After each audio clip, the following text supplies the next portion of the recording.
Chapter 191. Forbidden Sea Bounty. Up above was a moderate wind and a beautiful sun. Waves billowed on the sea as far as the eye could see. The sky was blue, the water was black, and the high noon sun created beautiful, touching scenery. As waves crested, a group of swordfish flew out of the water in a graceful dance. When they splashed back down, colorful rainbows appeared in the resulting spray. The warm beauty made the black, cold waters seem slightly more forgiving and peaceful. This part of the sea was very far away from Seven Blood Eyes, and relatively close to sea zombie territory. Because of the war, there weren't as many trading ships as normal. Furthermore, the mutagen was strong, and thus, there were many large sea beasts under the surface. At the moment, a blue-green dragon sped along underwater. It had a vicious countenance and many sharp teeth. Because of the aura it emitted, most of the sea beasts it encountered fled in terror. Nothing stood in the way of this dragon as it sped along rapidly. That said, if a gold core cultivator were present to look at it closely, they would be able to tell that this blue-green dragon wasn't alive. It was the manifestation of a magical technique. What was more, inside of it was a young man sitting cross-legged in meditation. However, a flaming black umbrella over his head masked his aura. His clothing was tattered, and he himself was in a bad state. He was covered with deep wounds, and his aura was unstable. He was injured internally as well, and within his body was a strange black thread. The thread wasn't physical. It was illusory, yet it was embedded deeply within his flesh and blood, and was preventing him from recovering. All of the flesh around it was withered, and its presence made him feel like his body was breaking down. This young man was, of course, Xu Qing, still in the process of fleeing from the sea zombies. After escaping from the restricted area around the seventh zombie ancestor's divine likeness, he was able to successfully teleport away. That said, he hadn't been teleported out to the open water, but rather, to the shoreline. Using his ability to disguise himself, he had forced his injuries into temporary stability, and then snuck out to the sea. Along the way, he had encountered various sea zombie experts, but by being very careful, had avoided any dangerous situations. The most relevant factor in his ability to escape was that, because of information provided by Yingling, most of the sea zombies' efforts were focused on the ringleader of the disaster, the captain. Though they were also looking for Xu Qing, he obviously wasn't as important to them. As of this moment, 10 days had passed since the seventh zombie ancestor's nose had exploded. During that time, Xu Qing relied on the speed of his blue-green dragon to get him deep into the Forbidden Sea. Unfortunately, his injuries weren't healing, which was very frustrating. The source of that trouble was the illusory black thread inside of him, which came from the three-headed six-armed gold core sea zombie. Though Xu Qing managed to escape with his life, he had taken that black thread with him. The thread was strong. He had used his life flame to try to burn it away, but it didn't work. He had tried suppressing it with his life lamp, but that didn't work either. Some of that was because Xu Qing's cultivation base wasn't at the level to fully unleash all of the lamp's capabilities. Regardless, he was currently far from being in top form, but at least he wasn't dead. Eventually, he had summoned the black umbrella to prevent his aura from leaking out. And then he had attempted to use Golden Crow assimilates myriad spirits to assimilate the black thread. The Imperial class technique existed on a very high level, so even though Xu Qing's cultivation base wasn't at the point to fully utilize it, when combining it with his life lamp, and further adding in the consuming ability of his shadow, he was finally able to make some progress. Another 7 or 8 days passed. He had now been traveling with his blue-green dragon for half a month. At that point, he finally managed to eradicate the black thread. The moment it happened, he coughed up a huge mouthful of black blood that obviously contained poison. When Xu Qing saw that it was about to infect his dragon and the surrounding water, he quickly took out a small bottle and collected the blood. He could tell that it contained a type of poison that he had never seen before. Either that, or it wasn't actually poison. Looking closer, he realized that the blood contained countless black beetles that weren't visible to the naked eye. Actually, the black thread that had existed inside him earlier was actually made up of these black beetles. If I research these things, I might be able to turn them into one of my trump cards. Taking a deep breath, he put the bottle away and focused on his injuries. Without the black beetles inside him, he was already starting to heal. Seeing that, he finally was able to consider how much he had profited from his latest venture. The most obvious aspect was the fact that he had 65 Dharma apertures burning inside of him. That alone made him feel very satisfied. It was worth it, he murmured. Beyond that, he had acquired an interesting item, which was currently in his bag of holding. Specifically, it was an item about 30 meters tall, so irregular in shape that it was hard to tell what it was at first glance. Only by taking in its shape as a whole was it possible to realize that this item was none other than the 7th zombie ancestor statue's nose. Now that it was away from sea zombie territory, the material had transformed, and it was ordinary in nature. It was gray, and didn't seem miraculous at all. However, Xu Qing didn't want to just throw it away. Perhaps he could find some use for it later. After all, the nose was a holy item to the sea zombies. He had no idea what dramatic ramifications would result from his actions. He had some speculations, but in the end, didn't think that they would be too severe. He and the captain had absorbed some of that blood elixir. Also, the captain bit off a chunk of the statue's toe, apparently causing the statue to become unstable and resulting in the nose exploding. It wasn't that big of a deal. Besides, the captain had mentioned that the zombie ancestor statues could repair themselves, and therefore, it was entirely possible the statue was already back to normal. As for the captain, he won't die that easily. Xu Qing wasn't sure exactly why he felt that way. He just knew that the captain was not the kind of person who could be easily dispatched. Not wanting to waste time thinking about it, he sat down cross-legged within the blue-green dragon, focusing on healing and also directing the dragon toward the Merfolk Isles. His plan was to get back to 7 Blood Eyes. He was so far from the sect that it would probably take a year and a half to get back on his own. It would be a lot more convenient to use the teleportation portals at the Merfolk Isles to shorten the journey. Because he was participating in the war, he could use that portal for free. While Xu Qing was traveling and healing up, the sea zombies were in absolute chaos. Although they had tried to prevent news from spreading about the 7th zombie ancestor's nose, word eventually leaked. The news of the matter struck the sea zombies like a bolt of lightning. Once the matter got out into the open, word spread like wildfire. Before long, virtually all the sea zombies knew about it, and they were all enraged. That was especially true of all the sea zombies that had been zombified by that specific zombie ancestor statue. Their relationship with that divine likeness was like that between a child and a mother, and therefore, their reaction was even more intense. The fact that their zombie ancestor's nose was missing couldn't be any more humiliating. After a thorough investigation, they found out that the perpetrators were 2 damnable Foundation Establishment disciples from 7 Blood Eyes. To mortals, Foundation Establishment cultivators were incredibly powerful. But when considered from the perspective of an entire species, they didn't count for much. How could the sea zombies not devolve into a violent rage when they discovered that low-level people like that had committed such a heinous crime? It wasn't just the ordinary sea zombies who were angry.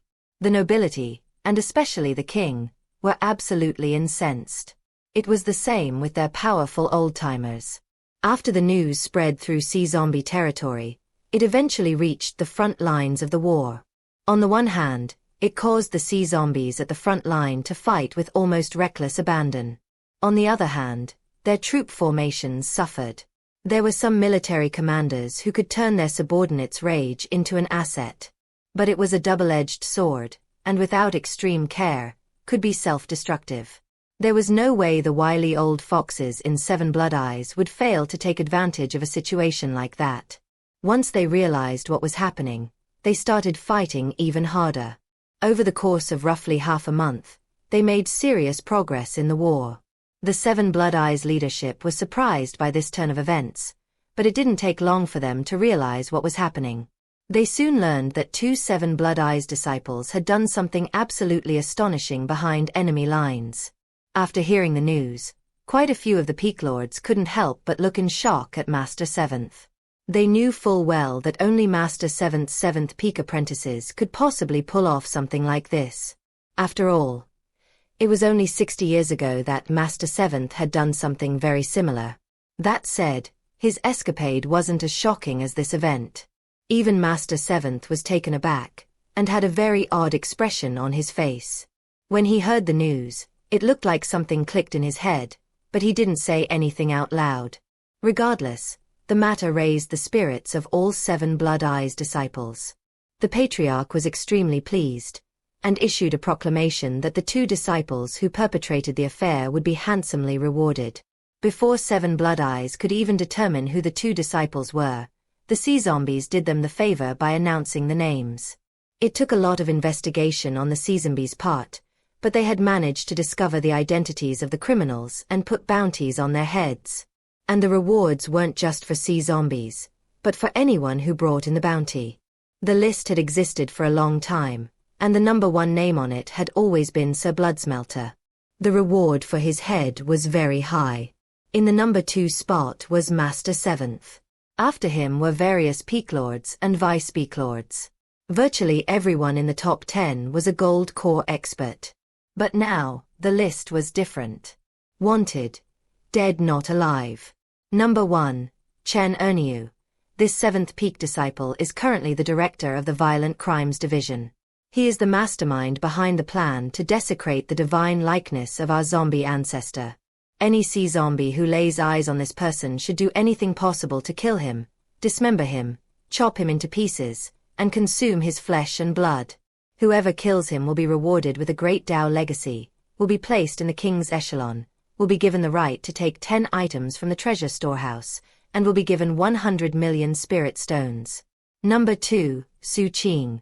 This 7th Peak disciple is currently a vice director in the Violent Crimes Division. He is an accomplice in the plan to desecrate the divine likeness of our zombie ancestor. Any sea zombie who lays eyes on this person must kill him immediately. Whoever kills him will be placed in the king's echelon, will be given the right to take 10 items from the treasure storehouse, and will be given 70 million spirit stones. Number 3, Sir Bloodsmelter is the patriarch of 7 Blood Eyes. Chapter 192.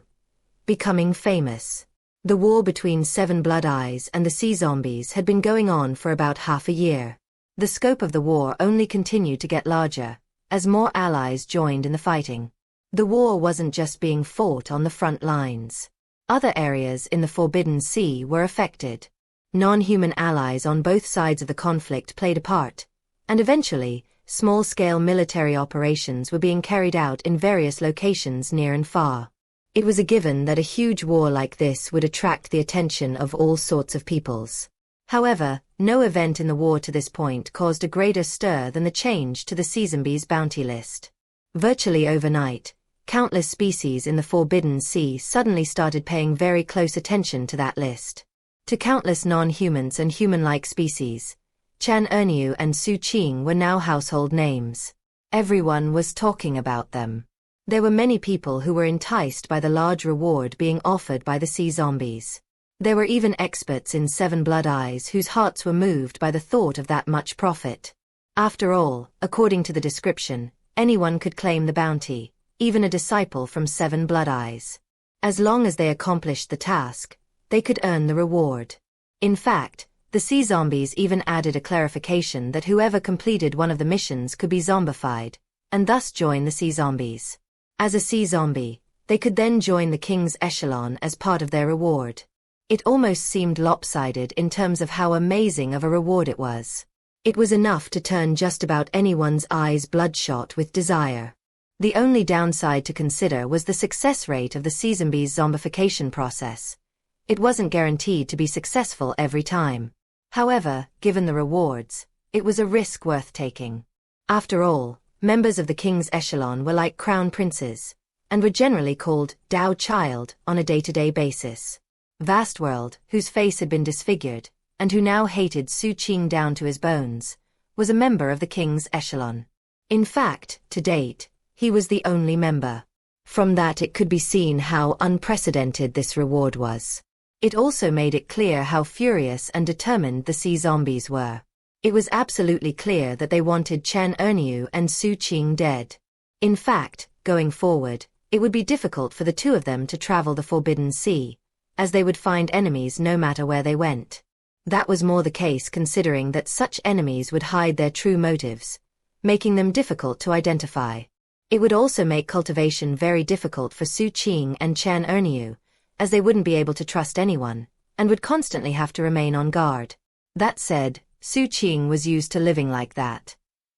Right now, Xu Qing was inside his blue-green dragon on the way to the Merfolk Isles, and he had no idea what was going on outside. The only way to get information about the outside world was through his identity medallion, and he had strayed so far beyond the Merfolk Isles that the medallion wasn't working properly. Because of that, he was completely focused on recovering from his injuries.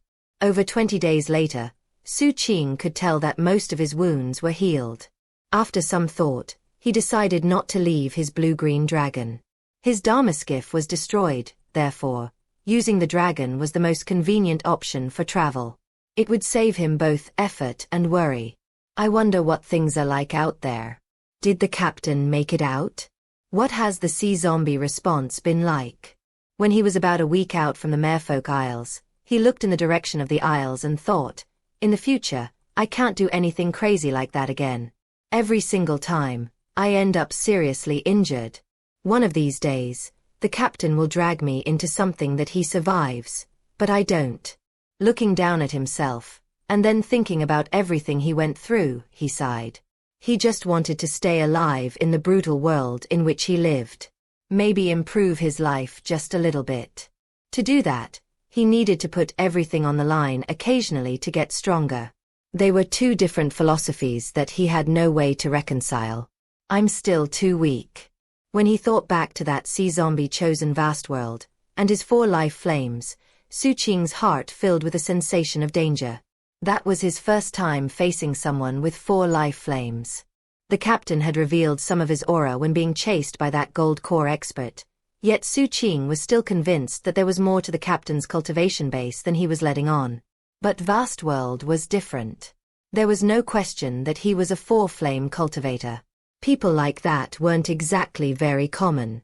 That said, when Xu Qing thought about how big the revered ancient mainland was, and how many countless peoples and species were there, he had the feeling that 4-flame cultivators were probably less rare than he imagined. Thinking back to the fight, Xu Qing realized that he had definitely worked hard to gain the initiative in the fight. Add in his shadow, Patriarch Golden Vajra Warrior, and the fleshly body power of Golden Crow assimilates myriad spirits, and he had managed to crush his opponent. But if he met Vast World again, he would need to be completely on guard, and also be prepared from the beginning. Crushing him in the same way wasn't going to be easy. From what Xu Qing could tell though, it also wouldn't be easy for Vast World to come out on top. 4 life flames. Anticipation flickered in Xu Qing's eyes. He was now in mid-foundation establishment. With his life lamp, he could easily crush 3 flame cultivators, and when he added in Golden Crow assimilates myriad spirits, he could hold his own against 4 flames. With battle prowess like that, he was already at the peak of what Foundation establishment was capable of. What was more, his ability to escape from a gold core expert wounded but alive was something few people could accomplish. Yet Xu Qing still wasn't happy. I still have 25 Dharma apertures to open before I can get my 3rd life flame. When that happens, I should be able to crush anyone in Foundation establishment, with the exception of someone else who has a life lamp. At that point, I should be able to live life a little bit more at ease. And that means that it will take too long if I just follow the same routine to open Dharma apertures. All of a sudden, he found himself hoping that the captain came back sooner rather than later. The captain was absolutely crazy, and if Xu Qing could participate in more missions like this zombie ancestor statue event, then it might not be that hard to get to his 3rd life flame. Once the captain's back, I'll go ask him what other places we can hit. Xu Qing's decision was made. As far as his previous decision to not do anything crazy, he tossed it aside. I have no choice. My cultivation is going too slow. If I want to open more Dharma apertures, then I have to find opportunities. Once I have enough Dharma apertures open, then I won't take any more risky chances. With that, he nodded his head decisively. 5 days passed. Now he was only about 3 days from the Merfolk Isles, and that was when his identity medallion suddenly vibrated. Xu Qing took it out and saw the same old mission list, with the missions constantly updating. At a glance, nothing looked out of the ordinary. However, something caught his attention. At the very top of all the missions was something called the hero rankings. He was generally aware of the hero rankings. They basically correlated to the sea zombies bounty list. It contained a list of all the bounties the sea zombies had put on 7 Blood Eyes disciples, including the rewards. However, it cost money to check the list, so Xu Qing had never bothered looking at it. This time, he hesitated. Though he was convinced that he and the captain hadn't done anything incredibly amazing, it still seemed possible that they might have been added to the bounty list. After closer inspection, he realized that it cost 100 spirit stones to check the list, and that just didn't seem worth it. Just as he made his decision to not check the list, his blue-green dragon got close enough to the Merfolk Isles that his identity medallion started vibrating like crazy. Messages were coming in, one after another, from just about everyone he knew. Elder brother Xu Qing, are you back yet? You are so amazing, elder brother Xu Qing. Stunned, Xu Qing started going through all the messages. I think you might miss this message, elder brother Xu Qing, considering you're probably getting tons of other messages. Anyway, I'm so excited. After I saw the news about what you did, elder brother, I couldn't sleep for days. But I'm also worried about you. There's so many things I wish I could say. If you want to know the gist, look at the first word, the 5th word, and then the 3rd word of my first sentence. That message came from Ding Shui. Xu Qing checked the words she mentioned, but didn't notice anything particularly unusual about them, probably because he was distracted. By this point, he was coming to realize that the sea zombie incident was apparently bigger than he realized. As he went through the rest of his messages, he found that everyone was asking about the same thing. Finally, he unhesitatingly paid the 100 spirit stones to check the hero rankings. As soon as he opened it and saw his own name in the number 2 spot, his pupils constricted. Then he looked at the number 1 spot. Chen Erniu. It was obvious that Chen Erniu was the captain, and the name left Xu Qing feeling a bit stunned. It was only then that he realized the captain had never told him his real name. Perhaps it was because his name sounded so unsophisticated. After thoroughly examining the hero rankings, Xu Qing took a deep breath and frowned. Finally, he looked back at the nose in his bag of holding. During his travels, he had thought deeply about everything that happened, and the reaction of the sea zombies seemed to confirm that. It was almost entirely certain that Golden Crow assimilates myriad spirits had created the instability which led to the explosion. Furthermore, the sea zombie's divine likeness obviously had not repaired itself. It seemed unbelievable. Maybe after I left the captain did another crazy thing? Regardless, the fact that his name was being spread far and wide left him feeling unsettled. He didn't like making a scene. It didn't conform to the way he had learned to live from a small age, and it also was not appropriate considering the traditions in the 7th Peak and 7 Blood Eyes in general. It's all the captain's fault. I should have just backed out when I realized he wanted to do something like that. As he studied the hero rankings a bit more, he came to realize how furious the sea zombies were. Obviously, they really wanted him dead. Forget other people. Even Xu Qing himself found his heart beating at the reward being offered for Chen Erniu. If he had that reaction, others would have an even stronger reaction. Why do things never go smoothly for me? Going forward, I'm going to have to be on guard against everyone. The sect won't be safe anymore. That said, it'll be better than the outside. Given how big of a deal this is, anyone with malicious intentions won't be quick to reveal them in the sect. He continued to analyze the ups and downs of the situation over the course of the following days. In order to be as careful as possible, he had his shadow mask the fluctuations of his identity medallion. As he got closer to the Merfolk Isles, he used his previous methods to disguise himself. Obviously, there was no choice but to go to the Merfolk Isles, Reaching 7 blood eyes any other way would simply take too long.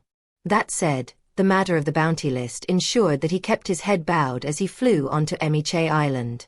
Not pausing for a second, he headed straight to the teleportation portal. There weren't a lot of disciples present. Just about everyone was on the battlefield. Therefore, Xu Qing didn't attract much attention. It didn't take long to reach the portal. Once there, he glanced at the 5th peak disciples in charge of the portal, then quickly flashed his identity medallion. After the spell formation confirmed his identity, the teleportation started. Around then, the 5th peak disciple in charge happened to look at the portal stone, and noticed the name of the traveler on it. At first he stared, and then his eyes went wide. Turning, he looked at the teleportation portal and gasped, "Xu Qing." Right then, the teleportation light wrapped around Xu Qing and he disappeared. In the sea zombie ancestral land, in a jungle of bare, rotting trees, was a giant in a suit of armor, his flesh rotting as he sat there cross-legged in meditation. Even in a sitting position, he still was about 1,500 meters tall, making him far bigger than the surrounding trees. On his head sat a young man in an imperial robe. He was none other than Vastworld. Half of his face was withered and disfigured. Apparently, it wasn't possible to restore it to its previous condition. His ear was still missing. Gone forever were his good looks and noble demeanor. Now he looked vicious and fierce. Kneeling in front of him was a young woman in a beautiful gown of purple and cyan. Keeping her face averted, she softly said, "Your Highness, none of our healing items can counteract the corroding effects that caused your wound. Only the king and the marquises have the power to heal you. Except, the king. Well, he said you created this problem, so you need to fix it. Kill Xu Qing, and the king will treat you." What's that supposed to mean? Vastworld snapped. Back when you bullied the Spirit Jade people and plotted against me, you didn't enforce any such rule. Don't tell me you've taken a liking to Chen Erniu and Xu Qing, and want to zombify them? You sea zombies are a bunch of shameless bastards. Screw off. Vastworld's vicious expression caused the woman to tremble and back away. After she was gone, Vastworld sat there, his eyes bloodshot and filled with killing intent. He felt humiliated from head to toe. He was the Dao child of the sea zombies. He was in the great circle of Foundation establishment. He was a four-flame chosen. Yet he had been bested by some random nobody, and had also been disfigured horribly. "Xu Qing, we're not done with each other. I won't rest until I've killed you." Chapter 193. The captain did it all. Xu Qing remained on guard. In the moment before teleporting away, he had noticed the reaction of the disciple by the portal. Although the disciple's expression had been one of surprise, there had been a certain amount of thoughtfulness in there as well. Of course, putting himself in that disciple's shoes, Xu Qing had to admit that the reward was indeed enticing, so if anything, it would be unreasonable to expect people to not be tempted by it. And then there's my sea zombie enemy. What did he call himself? The Dao Child.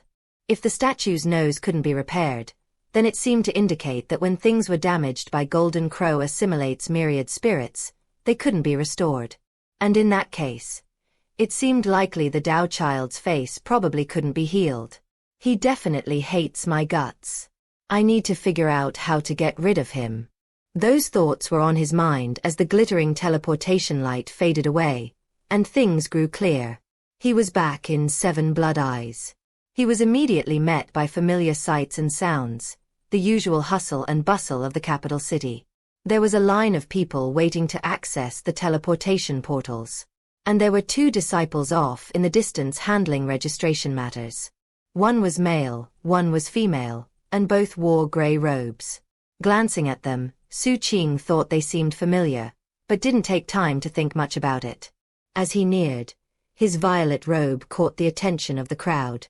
As for the 2 disciples handling registration, their expressions flickered and they immediately got to their feet and clasped hands respectfully. "Well met, sect uncle," they said. Xu Qing swept past them, but then his gaze landed on the female disciple, and he stopped walking. She was pretty, a bit skinny, with a ponytail. When his eyes locked onto her, she immediately got nervous and even started shaking a bit. Heart pounding, she bowed her head even deeper. Your cultivation base isn't bad, Xu Qing said. You're not far from the 6th level.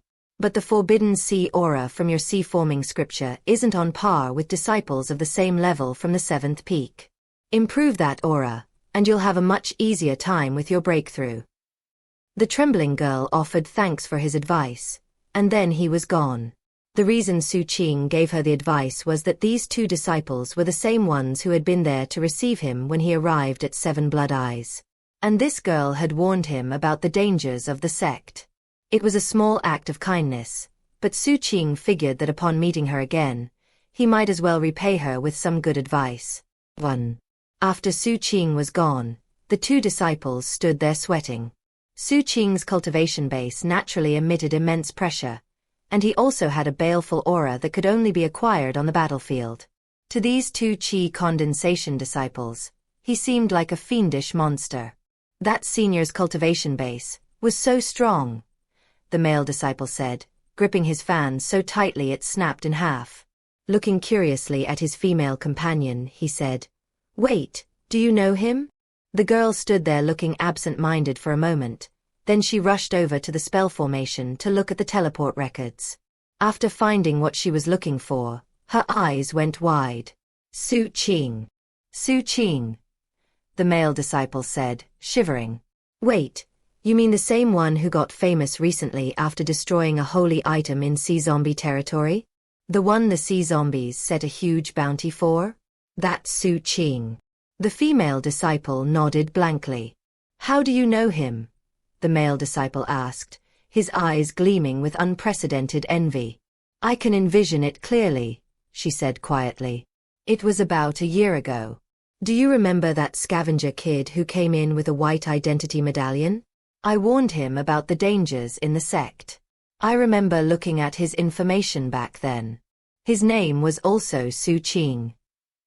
The male disciple gasped as he thought back to that same incident. The girl turned and looked at her companion.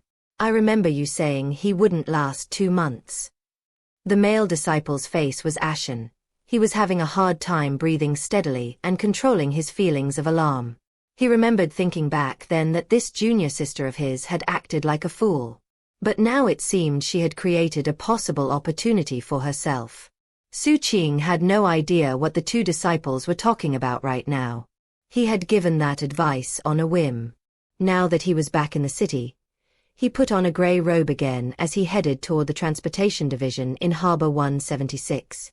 His Dharma skiff had been destroyed, so if he wanted a safe place to rest he would either need to go to his mansion grotto on the 7th peak, or rent an inn somewhere in the city. The Violent Crimes Division was also an option, but instead of going there, he decided to see Zhang San first to ask him about getting a new Dharma skiff. He hadn't been back in the 7 Blood Eyes capital city for about half a year. Looking around at the crowds, and the familiar shops and vendor stalls, he suddenly felt unusually calm. The battlefield was far, far away, and thus, the atmosphere of war wasn't very prevalent. Everything looked the same as it always did. One difference was that the sect was making full use of Harbor 176. It was now an important strategic location for the transportation of goods. Though spell formations could be used to teleport things instantly, they were extremely expensive. Merchant ships were slower, but considering the war had already been going on for half a year, such speeds were acceptable. After all, the war wasn't going to end anytime soon. Elder brother Zhang San gambled correctly. Xu Qing thought about the future profits that would be coming his way, and was very pleased. That said, he also kept his guard fully up. After all, the escapade with the captain was going to result in a lot of greedy people looking his way. It's a good thing the captain is in the #1 spot. And he has a bigger bounty. Anyone who's thinking of making a move will probably target him first. He'd probably prefer it that way, for his reputation's sake. I wouldn't want to make him lose face. After thinking about it for a bit, he nodded his head, fully convinced that his assessment was correct. Now he just had to wait for the captain to get back. Before long, he arrived at Harbor 176. The sect was using over half of the entire harbor. There were all sorts of boats and ships present, and when Xu Qing saw them all, he sighed. The construction work was much further along than half a year before. The streets were all in good order, and many shops were already doing business. The place was far more crowded than before. There seemed to be 10 times as many people or even more. Because the harbor was a combination of 3 ordinary harbors, it was rather large. That led to larger crowds, and also more shops with more varied wares for sale. Xu Qing walked at a brisk pace, taking in the hustle and bustle until he arrived at the transportation division. Instead of immediately going inside, he sent a voice message to Zhong San. A moment later, Zhong San flew out. Su, Zhong San knew what was what, and after blurting out Xu Qing's surname, he cut himself off. Looking Xu Qing up and down excitedly, he pulled him into one of the warehouses in the transportation division. As soon as they were alone, Zhong San said, "You and the captain are famous." "The captain did it," Xu Qing corrected. "You two are both crazy. I can't believe you actually destroyed the nose of the 7th zombie ancestor's statue. Did you know the damage is permanent? I heard it has no nose now." "The captain did that too," Xu Qing said immediately. "It's absolutely crazy. I heard that the frontline sea zombie forces went berserk. The sea zombie leadership even tried to open negotiations with our patriarch. They want that nose back. The patriarch refused, of course." "The captain is crazy," Xu Qing said with a sigh, "and I got dragged along against my will. Did you hear what I said earlier? The captain did all of it." Zhong San was finally starting to calm down. Looking at Xu Qing with eyes glittering, he lowered his voice and said, "Any chance you still have the nose? Can I see it?" "I still have it," Xu Qing said. "But after leaving sea zombie territory it turned into ordinary stone. There's nothing miraculous about it." Sighing regretfully, he took out the stone nose and put it down with a loud thump. "Careful," Zhong San blurted. It was huge, being about 30 meters tall. Gray in color, it didn't emit any aura at all, though it seemed a bit barbaric. There were countless tiny holes on its surface, seemingly put there by sand and wind, which emanated a sensation of ancient time. After walking around it in a circle, Zhong San reached out and touched its surface. Eyes shining even more brightly than before, he looked at Xu Qing. "Xu Qing, who says this nose isn't miraculous?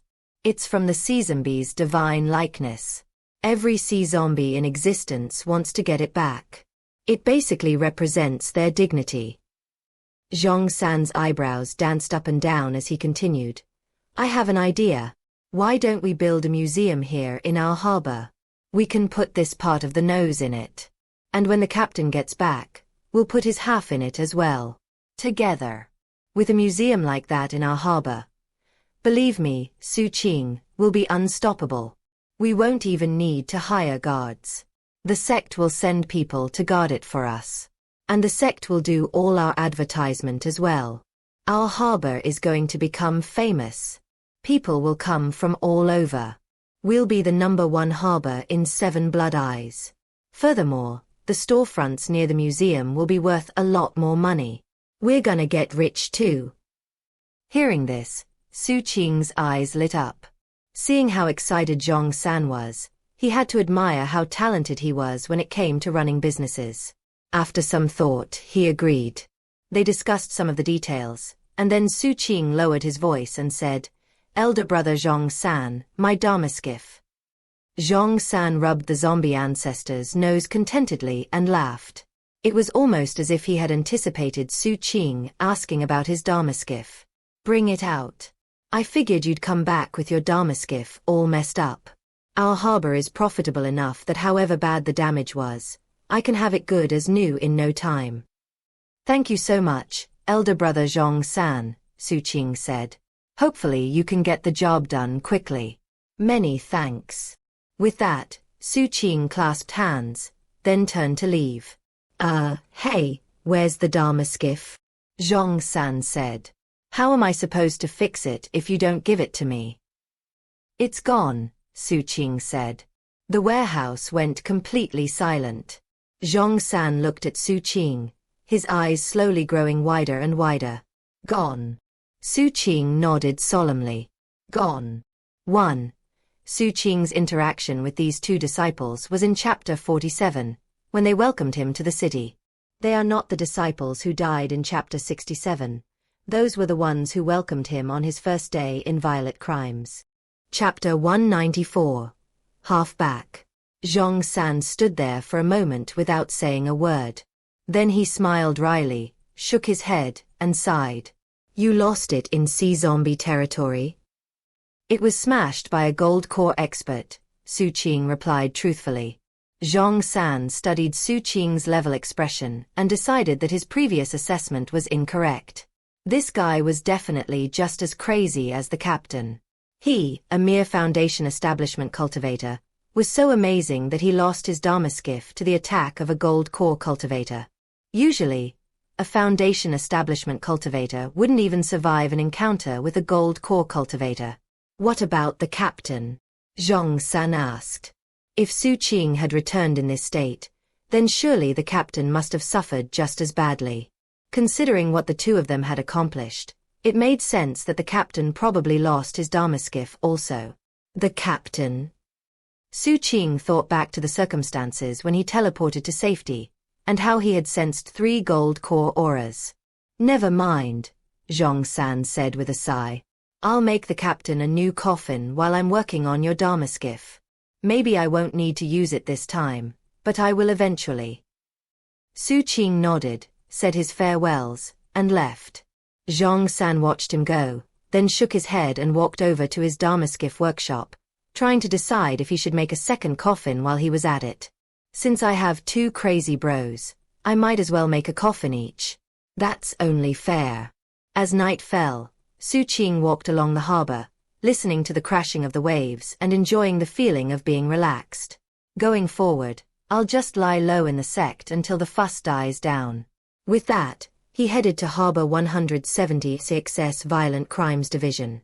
As a deputy director, his arrival caused no small amount of anxiety among his subordinates.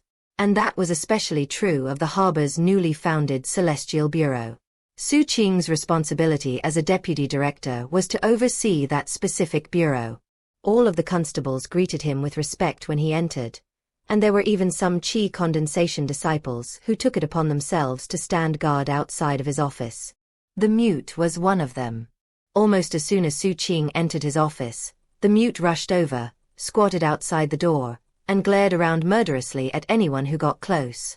It didn't matter who it was, even if they worked in the Violent Crimes Division, he treated them as an enemy. When Xu Qing noticed the commotion outside, he realized it was the mute. He's made rapid progress. The mute's spirit sea was already around 210 meters, which indicated that he was in the 7th level of the sea-forming scripture. Xu Qing didn't even consider trying to determine how the mute was progressing so quickly. Everyone had their secrets, and he had no interest in prying. Time slipped by slowly but surely. Half a month. Xu Qing kept a low profile, but word eventually spread of his return. Though he stayed in the Violent Crimes Division, and had a very fierce reputation, people started making appointments to visit him. That said, few of them were strangers. Most were people like Huang Yan, Ding Shui, and others he knew. During the half-month that passed, the situation on the battlefield changed significantly. The fighting between 7 Blood Eyes and the sea zombies reached a fever pitch. About a week before, a massive battle was fought in which 7 Blood Eyes split their forces into 7 groups to assault the sea zombies' 7 fortified islands. The goal was seemingly to take them all and then advance to the main island, the sea zombie ancestral land. The sea zombies held nothing back to stop them. However, 7 Blood Eyes' assault wasn't as simple as it seemed. 4 of their advances were actually feints intended to pin down the enemy, not take control of territory. The other 3 advances were the real focus, with the goal of taking those 3 fortified islands and then using them as springboards to reach the main island. It was a vicious and brutal battle that shook heaven and earth. Though Xu Qing wasn't there to witness it personally, the Violent Crimes Division had reports from the battlefield, and they described everything in detail. Eventually, the Seven Blood Eyes forces managed to successfully take 2 of the fortified islands. The end result was not ideal for the sea zombies, and some of their top experts took to the field. The scope of the fighting had already reached a very high level. 7 Blood Eyes offered even bigger rewards for missions, causing the disciples' eyes to light with even more ferocity. Because of how the war was ramping up, interest in the bounty on Xu Qing and the captain died down. That said, one of the bounty rewards was unexpectedly increased, and it caused Xu Qing to be more of a hot topic than the captain. That new bounty reward was added by the Sea Zombies' Dao Child, Vast World. Bounty reward increase. I, the Dao Child of the Sea Zombies, will perform 10 tasks for anyone who kills Xu Qing. As long as those tasks are within my ability to accomplish, I will do them. And anyone who provides accurate clues leading to Xu Qing's death at my hands will be rewarded with 1 task. As the Dao Child of the Sea Zombies, Vastworld's battle prowess was exceptional, and he was also relatively famous. As a result, many non-humans heard about the bounty, and were very interested in it. Because of this, stories about Xu Qing fighting Vastworld started to spread. That wasn't exactly what Vastworld had wanted, but it was impossible to avoid. All he cared about was killing Xu Qing. Everything else was of little consequence. Thanks to that increased bounty reward, many malicious eyes came to be fixed on Xu Qing. Shortly after the initial reward increase, Vastworld sent Xu Qing a personal message. Xu Qing, do you dare fight me, a Dao Child? No help from any bystanders. Just you and me. Xu Qing obviously was aware of both the bounty increase and the message, but he ignored them. In his opinion, this Dao Child Vastworld was a bit of an idiot. Whether back in the slums or in 7 Blood Eyes, Xu Qing had never been interested in dueling. He preferred to slip through the shadows and slit his opponent's throat. That was a much more clean and efficient method. During the half-month that passed, quite a few things happened in the sect. One of the biggest was that a huge museum was being built in Harbor 176. Although the details about the museum construction were kept under wraps, it was such a momentous thing that word eventually leaked. Once that happened, Xianxia ceased any efforts to keep it a secret, and instead started promoting it everywhere. Before long, everyone in the sect knew about it. There was going to be a new museum in Harbor 176, and there would only be one exhibit inside. And that exhibit was the nose of the 7th zombie ancestor's divine likeness. Any 7 Blood Eyes disciple would be able to look at it, and non-human cultivators would be invited to do so as well. The news caused a huge stir in the sect. And when the sea zombies heard about it, they went insane with fury. There really couldn't have been anything more humiliating to them than that. Sir Bloodsmelter heard about the matter, and was very pleased. In fact, he was so happy that he personally penned a scroll of calligraphy and had it sent down to be hung in the museum. The scroll had 4 characters on it. Nose with living flame. Xianxia immediately sent a message to Xu Qing about it. That prompted Xu Qing to finally leave the Violent Crimes Division and visit the nearly completed museum. When he saw the zombie ancestor's huge nose, and the calligraphy scroll hanging above it, he gaped in surprise. Xianxia stood next to him, a very serious expression on his face. What does the patriarch mean by that? Xu Qing asked. He looked at Xianxia. Does he want us to set it on fire? Xianxia muttered non-committally. Or make it look like it's surrounded by flames. Right then, Xu Qing suddenly sensed something behind him, and spun to look at a spot outside the museum. Xianxia was stunned. What's wrong? Eyes narrowing, Xu Qing extended his right hand, within which was a dagger. He slashed the dagger out, and it made a swishing sound. Also, an exclamation of surprise echoed out from the spot where the dagger had slashed through the air. Hey! Along with the voice came a sound like wind, brushing past Xu Qing. Face completely expressionless, he ignited his 2 life flames, and as intense heat rippled out in all directions, he spun and launched a fist strike. As rumbling sounds echoed out, Xu Qing backed up several paces and looked at a nearby spot of empty air that was rippling slightly as it also backed away from him. Chen Erniu, Xu Qing said. That's director to you, buddy, a flustered voice said. And yet the captain still didn't reveal himself. Off to the side, Zhong San recognized the captain's voice and looked excitedly at the spot of rippling air. Captain, you're back. Of course I am. It's not like I was in any danger. I got chased by a few dozen gold core experts, that's all. Escaping from them was as easy as blowing some dust off my shoulder. I even swung by the front lines on my way back. An apple suddenly appeared in midair, and then a crunch rang out as the captain took a bite. Why are you still invisible? Zhong San asked curiously. Xu Qing and Zhong San couldn't see it, but the captain only had one arm left. His waist was injured so badly his lower half was about to fall off. And he was covered in countless other wounds, some of which pierced all the way through him. His face was in really bad condition as well.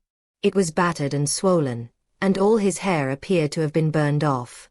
Ignoring the pain he felt from head to toe, he forced one of his swollen eyes open as he grinned and said, I'm just used to it at this point. Being invisible is great. Very convenient for a lot of things. And as your superior, being invisible really highlights my position of authority. To emphasize his words, he took a huge bite of his apple, then casually continued. Anyway, after I ran circles around those dozens of gold core experts, I also figured I should go find the first zombie ancestor statue and pee on it. Sadly, the thing was too big to take with me, otherwise I would have brought it here so you could pee on it too. Another reason I'm invisible is for Deputy Director Su's sake. You see, I can get in and out of sea zombie territory with my eyes closed. But Deputy Director Su can't. So to make sure he made it out safely, I went so far as to visit the Sea Zombies' royal palace. If I hadn't been in a hurry to come back and find the two of you, I would have gone by the place where the sea zombie patriarch gets healing done, to see if there was anything there worth doing. As the captain proudly said all of these things, his face was so swollen he looked like a pig, and he was in so much pain he could hardly endure it. His injuries seemed about as bad as the ones he'd received in the join incident, although the truth was that they were worse. He had barely made it back alive, but given his status as a superior, he obviously couldn't come out on the bottom. Glancing at Xu Qing, he said, Deputy Director Su, as your superior, it was my pleasure to help you. This time. Just remember that you owe me 50,000 spirit stones now. And don't forget to pay me back. Xu Qing didn't respond. However, he did look down at the captain's shadow, which wasn't visible to anyone other than Xu Qing. The captain obviously had only one arm and one leg, and was trembling from head to toe as he ate his apple. Chapter 195. The Sorrow of the Weak. Looking away from the shadow to the apple, Xu Qing curiously asked, Captain, the bounty on your head is for 100 million. But an arm and a leg together are probably worth 30 million spirit stones, right? Some teeth marks appeared on the apple, as if the person eating it had been about to take a bite, then stopped. Leg. Arm. What are you talking about, Deputy Director Su? I don't understand. All I know is that you owe me 20,000 spirit stones, and you better not come up short. This time, I risked my life to make sure you got away safe. Oh, Xu Qing said. Then he took out a jade slip and tossed it to the captain. That jade slip contained a recording made by Patriarch Golden Vajra Warrior. It clearly showed the captain prancing about disguised as third princess. The captain caught the jade slip, and then a few breaths worth of time passed. After that, the sound of hearty laughter filled the museum. Oh my dear, lovable little junior brother.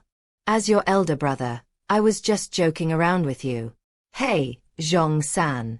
What are you doing here? Did you build this place? What's that big nose you're standing next to? An odd expression could be seen on Zhong San's face. The nose was obviously the largest object in the entire museum. Ah, Captain. You really have a random way of changing conversation topics, don't you? Looking at the spot where the apple was slowly being eaten away, he shook his head. Captain, You have the other half of the nose, don't you? Take it out and I'll see if the pieces fit together. That'll make our exhibit perfect. As soon as the words left his mouth, a rumbling sound echoed out, followed by a loud thump as a huge grey stone appeared. It was about 20 to 25 meters tall, and was none other than the chunk of the nose that the captain had made off with.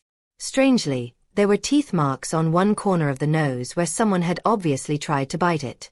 "This thing is useless," the captain said, sounding bored. "On the way back, I tried to bite it a few times, but nothing worked." Ignoring the captain, Xianxia stepped forward, grabbed the nose, and excitedly pushed it next to the piece from Xu Qing. "All right," the captain said. "I just got back and I have some work to handle. I have a huge plan I'm working on. Now that I have my high-level zombie heart, I just need to get a few more intelligence reports. Once I have everything ready, the three of us can go on a really big job." "Another job?" Xianxia gasped, looking in the direction of the apple as if he was looking at a deity. Eyes narrowing, Xu Qing said, "Will it involve opening Dharma apertures?" "Dharma apertures," the captain said. "Why? Deputy Director Su, you lack ambition. If we do this job, we'll reach heaven in a single bound. Both Join's flesh and my high-level zombie heart are just stepping stones for this new plan." The captain was starting to get very excited, but in his excitement, he opened some of his wounds, and had to grit his teeth against the pain. "I'll explain the details later," he continued coolly. "I have to go now. I'm such a workaholic. I have a whole pile of work waiting for me to handle." With that, he hopped away. Xianxia couldn't see anything, but Xu Qing was able to track his shadow. "With 2 pieces of the nose, our museum is going to be incredible," Xianxia said excitedly, slowly walking around the composite nose. Xu Qing looked away from the captain and back at Xianxia. "Elder brother Xianxia, how's the work on my Dharma skiff?" "It's done," he said, tossing a bottle to Xu Qing. "There's an instruction manual inside. Go check it out on your own, Xu Qing. I need to get these 2 nose pieces properly attached to each other. I want this exhibit to look perfect." Laying himself up against the nose, he started planning how to attach the 2 pieces to each other permanently. Meanwhile, Xu Qing left with the bottle. He didn't return to the Violent Crimes Division, but instead went to Harbor 176. When he produced his Dharma skiff, it landed on the water with a thud, sending out waves in all directions. It looked exactly the same as before, down to every detail. However, the materials were better than before. Clearly, Harbor 176 was producing a good income, as Xianxia had made general improvements to all parts of the Dharma skiff. Xu Qing could even sense fluctuations from inside that could suppress a life flame. He remembered Xianxia mentioning that Class 8 Dharma skiffs could suppress the life flames of other cultivators. Looking at the Dharma skiff, he took out the instruction manual Xianxia had referred to and started looking through it. Because this Dharma skiff didn't have any of Join's flesh, it lacked godliness. That said, the materials used to create it were superb. All of the interior parts were high-level materials. It was a Class 8 Dharma skiff, and it was obviously worth a lot of money. Xu Qing, Dharma skiffs are different from Dharma boats. Dharma boats are simple things, and thus, every time you increase their class rating, they become more impressive. Dharma skiffs aren't like that. The first 7 Dharma skiff classes are different from each other, but not by much. It's only when you get to Class 8 that you get something really superior. This time, I focused on creating Class 8 defenses for your Dharma skiff. For its power source, I used the heart of a monolithoid. With that backing the defenses, you can reach the same level as the profound radiant state of early Foundation establishment. You don't have any godliness, but I left space to add it. If you can get the heart of a godly entity, then your Dharma skiff can be upgraded to Class 9. At that point, your defenses and everything else will be comparable to mid-Foundation establishment. Of course, the bigger the godly heart you acquire, the mightier your Dharma skiff will be. If you reach Class 10, your Dharma skiff will be comparable to late Foundation establishment. Don't forget that Class 10 Dharmaskiffs are quite rare. I put in the same camouflage technology as before. Also, I decided to explore a new direction with this Dharmaskiff by adding a special self-detonation ability. It should make things easier for you. I also added something to the self-detonation that I like to call the participation effect. Next time you blow up your Dharmaskiff, you'll see how I participated. Xu Qing shifted back and forth between looking at the jade slip and studying the Dharmaskiff. Despite lacking an attack of godliness, Xu Qing was pleased with the Dharmaskiff. Stepping aboard, he activated the defenses, entered the cabin, and sat down. It felt cozy. I really do prefer being on a boat. But what's this participation effect that Zhang-san mentioned? Xu Qing was curious about it, but didn't spend much time thinking about it. After taking a few deep breaths, he settled down to meditate. 3 days passed in a flash. Now that the captain was back, there was another wave of excitement in the sect regarding Xu Qing and the captain's heroic undertaking. That, in turn, led Xu Qing to wonder about the reward the sect had mentioned. At the same time, he felt a bit more at ease. With the captain away, Xu Qing hadn't felt safe at all. If some higher-ranking member of the sect had malicious intentions, he would have been in great danger. Although it hadn't seemed very likely, he liked to be prepared for anything. But now, the captain was back, and Xu Qing felt a lot safer. After all, he was the mastermind. He blew up the nose, and the bounty reward for him is off the charts. He's in the #1 spot. If someone is thinking of making a move, and they're trying to pick between the two of us, they'll definitely target him. Xu Qing felt very calm.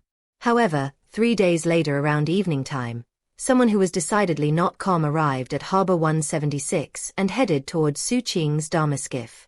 In fact, this person's heart was full of grief. It was a young woman, not very tall, and obviously quite thin and weak. She wore a grey Daoist robe, and was in the 3rd level of qi condensation.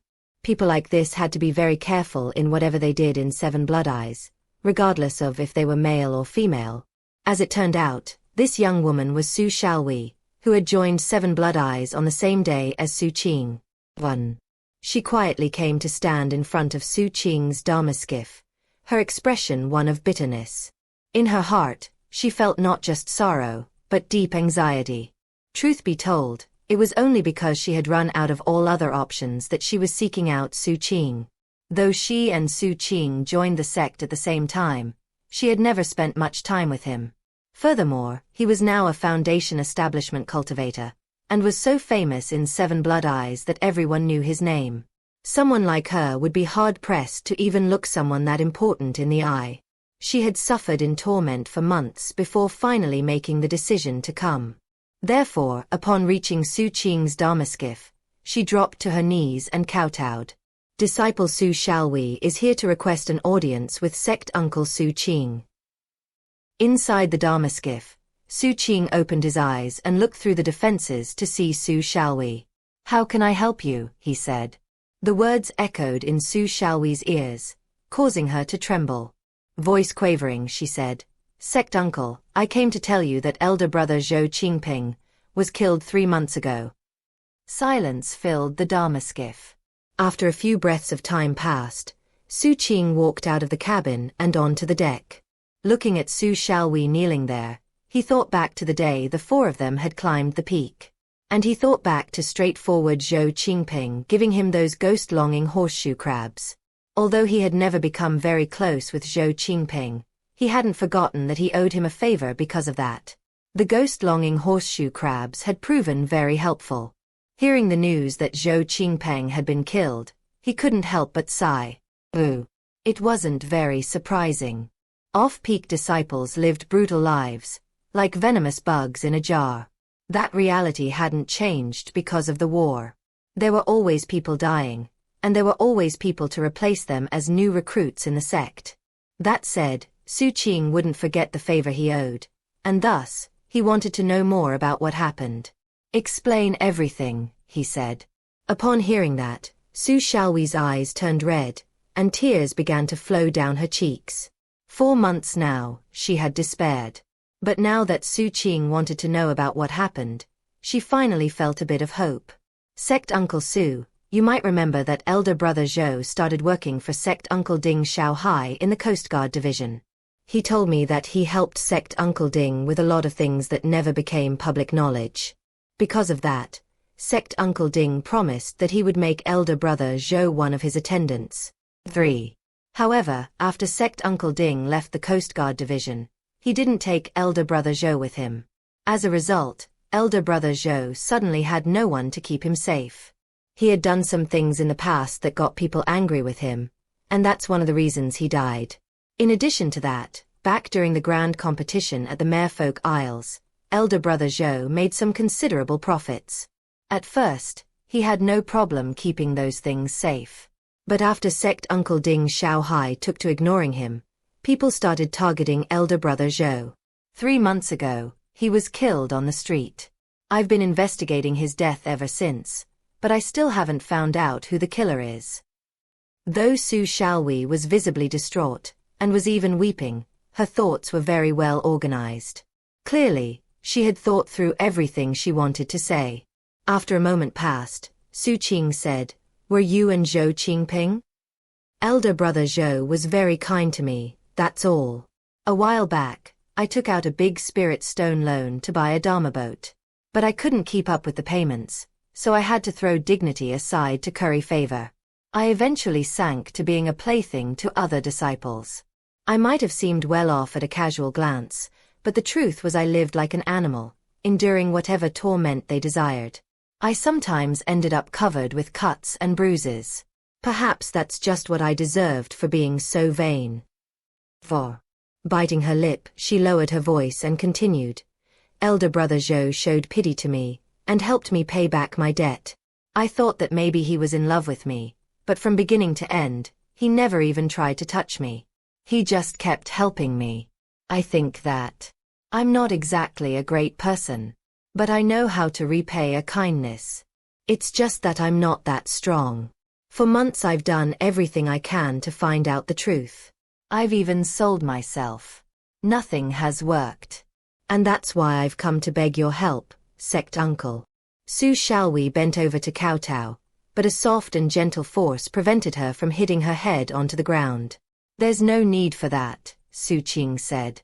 "I owe Zhou Qingping a favor. Let me handle this." 1. Su Xiaowei was introduced in Chapter 51, and the last we saw her was in Chapter 68. As a brief reminder, though her surname looks the same as Xu Qing's in English, in Chinese their surnames are very different. His is, and hers is.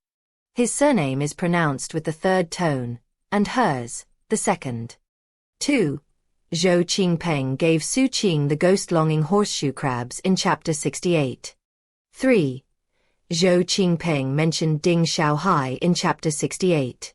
In Chapter 93, we saw Zhou Qingpeng working with Ding Xiaohai.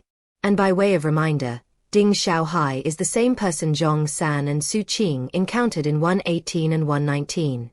Later he took first place in the grand competition, thus becoming a conclave disciple, and arousing the disdain of Third Elder. That was in Chapter 128. 4. If you go back to read Chapter 68, you'll find that Su Xiaowei's circumstances were hinted at / foreshadowed there. Chapter 196. Erniu's Secret. Xu Qing's words moved Su Xiaowei more deeply than anything in months. She had not lied at all. Everything she told him was true. The only thing she had left out were the bitterness and pain she had experienced during the months in which she had personally investigated Zhou Qingpeng's death.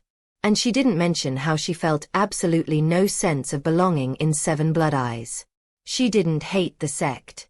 But she didn't understand how a good person like elder brother Zhou could be killed so suddenly. In the end, she wanted to do everything she could to repay the kindness he had shown her. Sometimes she had asked herself if everything she was doing was worth it. All she knew was that if she gave up, it would mean abandoning what little bit of warmth remained in her heart. Ever since coming to Seven Blood Eyes, that little bit of warmth had been precious to her. She didn't want to give it up. Even though Xu Qing gently prevented her from kowtowing, she still remained in a kneeling position. From the look of it, To someone as weak as her, kneeling provided a sense of safety. Inside, Xu Qing sighed deeply. Taking out his identity medallion, he found someone in his contacts and sent a voice message. "Come see me." Shortly thereafter, an emaciated figure sped out of the night toward Xu Qing. When Xu Xiaohui sensed this person's presence, her pupils constricted. Looking over her shoulder, she saw a kid in a grey Daoist robe, beneath which was a dog-skin jerkin. The jerkin made the robe seem full and bulging. However, the kid's eyes were cold, and he emanated a baleful aura that would make anyone who looked at him shiver. Xu Xiaohui inhaled sharply. She had heard about this person who liked to wear a dog-skin jerkin under his Daoist robe. He was the mute, and over the past half a year, had earned quite a reputation for himself. Similar to Xu Qing, he had risen to prominence in the Violent Crimes Division, and was known for his cruel and vicious methods. He had slaughtered a lot of criminals, and though he was only in the 7th level of Qi condensation, he had felled quite a few cultivators from smaller organizations who were in the 9th level of Qi condensation. And that was because the mute was more willing to put his life on the line than any outlaw. It was as if, to him, risking his life wasn't a big deal. Once he set his eyes on an enemy, either they died, or he died. That was his attitude. Upon seeing the mute running toward them, Xu Xiaohui immediately felt frightened. The mute glanced at Xu Xiaohui, then knelt in front of Xu Qing, his expression one of fanaticism and joy. "Go look into the death of Zhou Qingpeng," Xu Qing said. "If you need to know the details, ask her using a jade slip." He pointed at Xu Xiaohui. The mute nodded firmly, then turned and left. He didn't ask a single question of Xu Xiaohui. Apparently, he felt that asking others about the incident would make himself seem incompetent. Xu Qing watched the mute go, then stood there quietly, waiting. Dusk had passed, and the lingering glow of sunset was replaced by inky blackness. The moon was hardly visible. Night had come. Xu Qing had picked a special berth in the harbor. Regardless of whether it was daytime or nighttime, things were quiet. The mute didn't keep Xu Qing waiting for long. His entire investigation only took about 2 incense sticks worth of time.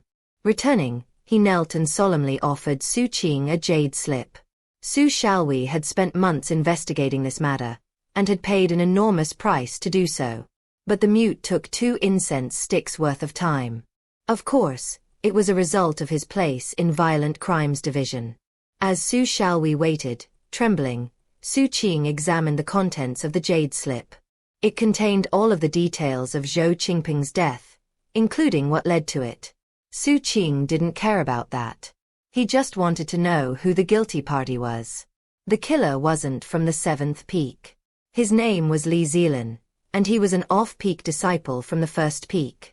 He was in the 9th level of Qi condensation, and he was a grim killer. According to the jade slip, he was implicated in the deaths of at least 11 other off-peak disciples. However, he was careful. He always went into other districts of the city to kill other disciples, and was always very specific about who he targeted. Because of that, he never became the subject of investigation. These sorts of things happened all the time in 7 Blood Eyes. As long as a disciple didn't go too far, and as long as they didn't attract the attention of any powerful experts, then the sect didn't care and nothing would happen to them. This situation with Zhou Qingpeng was a perfect example. If it wasn't for Xu Qing owing him a favor, then he would have died and the matter would have ended. The mute had done a good job. In addition to all the details about the incident and the killer, he also had all the information about Li Zilan's network of relationships. He was taken in as an attendant by Wu Jianwu from the 1st peak. Just this evening, Wu Jianwu accepted an invitation from an unknown individual to meet at the Dream Sense mansion. Li Zilan is currently standing guard outside there. 1. Nodding, Xu Qing handed the jade slip to the nervous Xu Xiaohui. She accepted it and looked at the contents, then started breathing heavily. That was especially the case when she got to the end of the report. She looked up at Xu Qing, her face full of bitterness and hesitation. Sect Uncle Xu, this. Although the jade slip revealed the identity of the killer, given who Li Zilan was, Xu Xiaowei wasn't sure if Xu Qing would continue to help. "Let's go," Xu Qing said, his expression the same as ever. The mute led the way, and Xu Qing followed.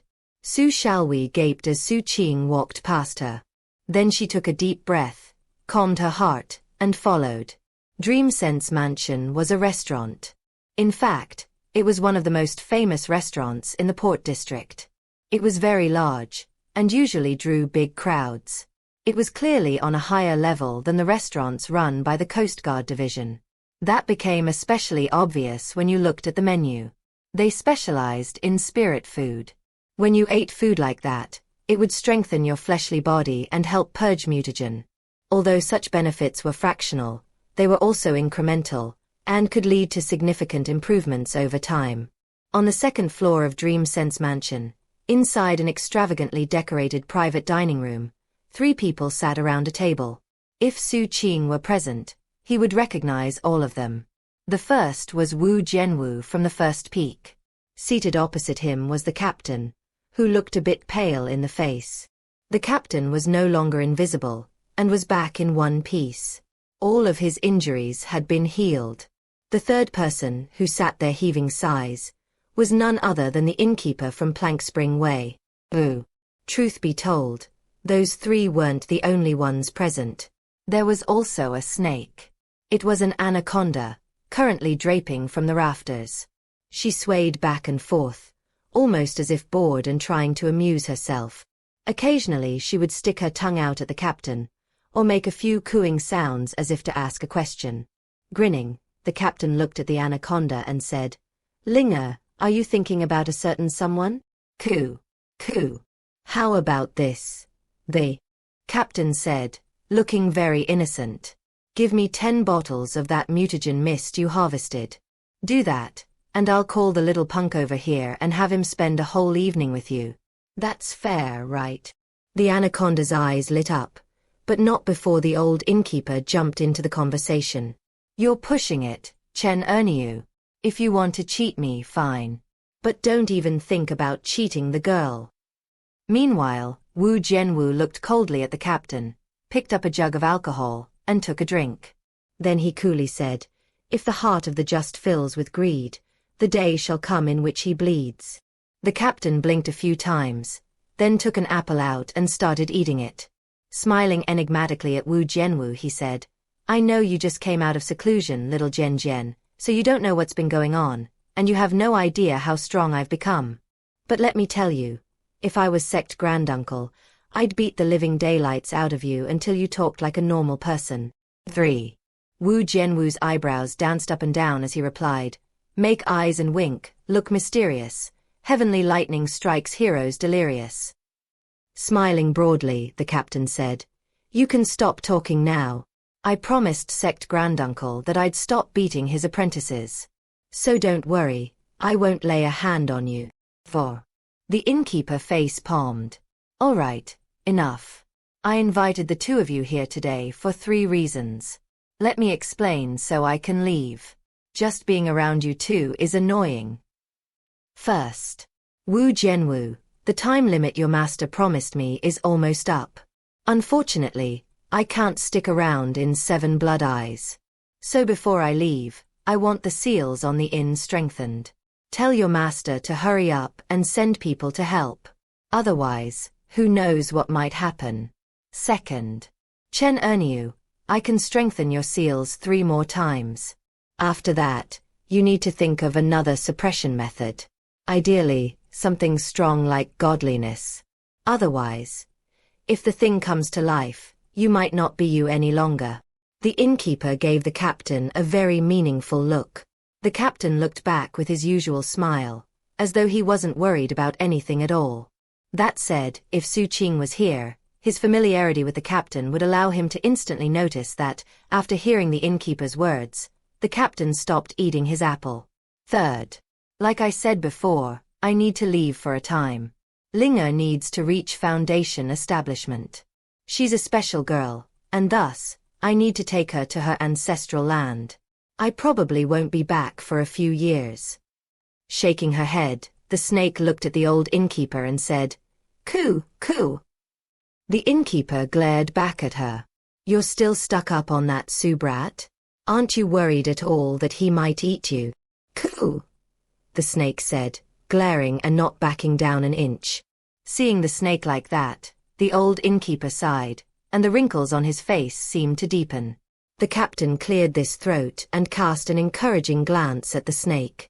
That brat Xu Qing isn't bad at all. He and Linga would make a good pair. Linga looked very happy, and began swaying back and forth. She even spat out a mist-filled bottle for the captain. Smiling, the captain took the bottle and put it in the fold of his robe. Definitely a good pair. In fact, I think that Xu Qing would make the perfect consort for Linga. Coo! Linga said curiously, obviously not sure of what a consort was. The captain was about to offer an explanation when Wu Jianwu's eyes went wide. It happened when the captain said, Xu Qing. At that moment, Wu Jianwu went from lounging in his chair to sitting very rigidly. Looking serious, he said, who under heaven could match the description? Could it be that person from the past? The captain and the innkeeper looked at each other. I don't understand. I have no idea what you're talking about. Wu Jianwu seemed to get even more anxious. Struggling to breathe steadily, he gritted his teeth and gushed. You mentioned Xu Qing. Do you mean the same Xu Qing from the 7th Peak who's in Foundation establishment and recently made a big stir? The one who's extremely good-looking? Is that the person you mean? Yet again smiling enigmatically, the captain said, Yeah, that's the one. Xu Qing. He's one of my deputy directors. You know him. Wu Jianwu snorted and began, Through the ancient ages, I know him not, heavens. If you don't know him, then fine, the captain interrupted. Regardless, he's back. Why don't I call him over? You can meet him. Or I can take you over to his place. Wu Jianwu's eyes went wide. Taking a deep breath, he got to his feet. I have a pill brewing at home, how could I go? If we're connected by destiny, we'll meet one day. With that, he turned to leave. However, before he could, a shocking pressure suddenly weighed down on the private room, coming from the street.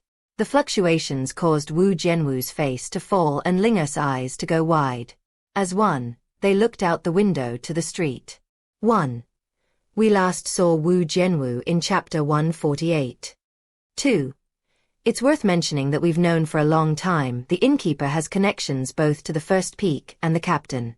The first hint was in chapter 61, and it was also mentioned in chapter 97. 3. In the nickname the captain uses, Gen is a repetition of the Gen character in Wu Jianwu's name, which means sword. However, another very common word with the exact same pronunciation means slut or slutty. Because of that, and also just because of how funny it sounds in general, the nickname Little Gen is very humorous. 4. I think the context makes it fairly obvious, but the sect Granjucal mentioned here would, by implication, be the Peak Lord of the 1st Peak. Chapter 197. Like an emperor in the shadows. The night was deep. The moonlight was cold. The rain fell gently. The moon was like a silver plate in the sky, casting down cold rays of light that merged with the rain and cast a cold glow over the Seven Blood Eyes Port District. And eventually, it reached the eaves outside the Dream Sense mansion. Raindrops were pearls on a string, and the strings formed sheets. The moonlight couldn't be avoided, and cast dim shadows. It was like a scroll painting of people in the night, especially the rare combination of the rain and the moon. Walking through the murky streets was a person with a grey Daoist robe and a white umbrella. It was impossible to see who was under the umbrella, but they were slender and stood straight. The aura this person emanated caused the rain around them to turn into a mist that they walked through. The soles of their shoes left ripples as they walked, creating small circles that widened outward. The person with the umbrella was accompanied by 2 other individuals, who followed along in the shadows of the eaves. One of them also had an umbrella, the other ignored the rain. This newcomer was Xu Qing, and the people following in the shadows were the mute and Su Xiaohui. It was nighttime, but in a bustling area like this, merriment had only just begun. The shops on either side of the street were busy. People ate and drank, laughter rang out, and playful, flirtatious banter could be heard everywhere. Quite a few disciples with powerful auras were gathered here, as though to keep watch over certain shops. Obviously, they were attendants to the important people enjoying themselves in the area. Xu Qing's target was here. Li Zilan was a skinny young man lounging beneath the eaves of Dreamsense Mansion. He was chatting with a female disciple, but then his expression flickered and he looked up the street. He wasn't the only one. Virtually all of the shops on the street suddenly went silent. Xu Qing didn't release fluctuations from his cultivation base. But his baleful aura, backed by his 65 Dharma apertures, ensured that everyone who noticed him was shocked. Countless eyes suddenly became fixed on him. As everyone watched him, Xu Qing expressionlessly approached Dreamsense Mansion.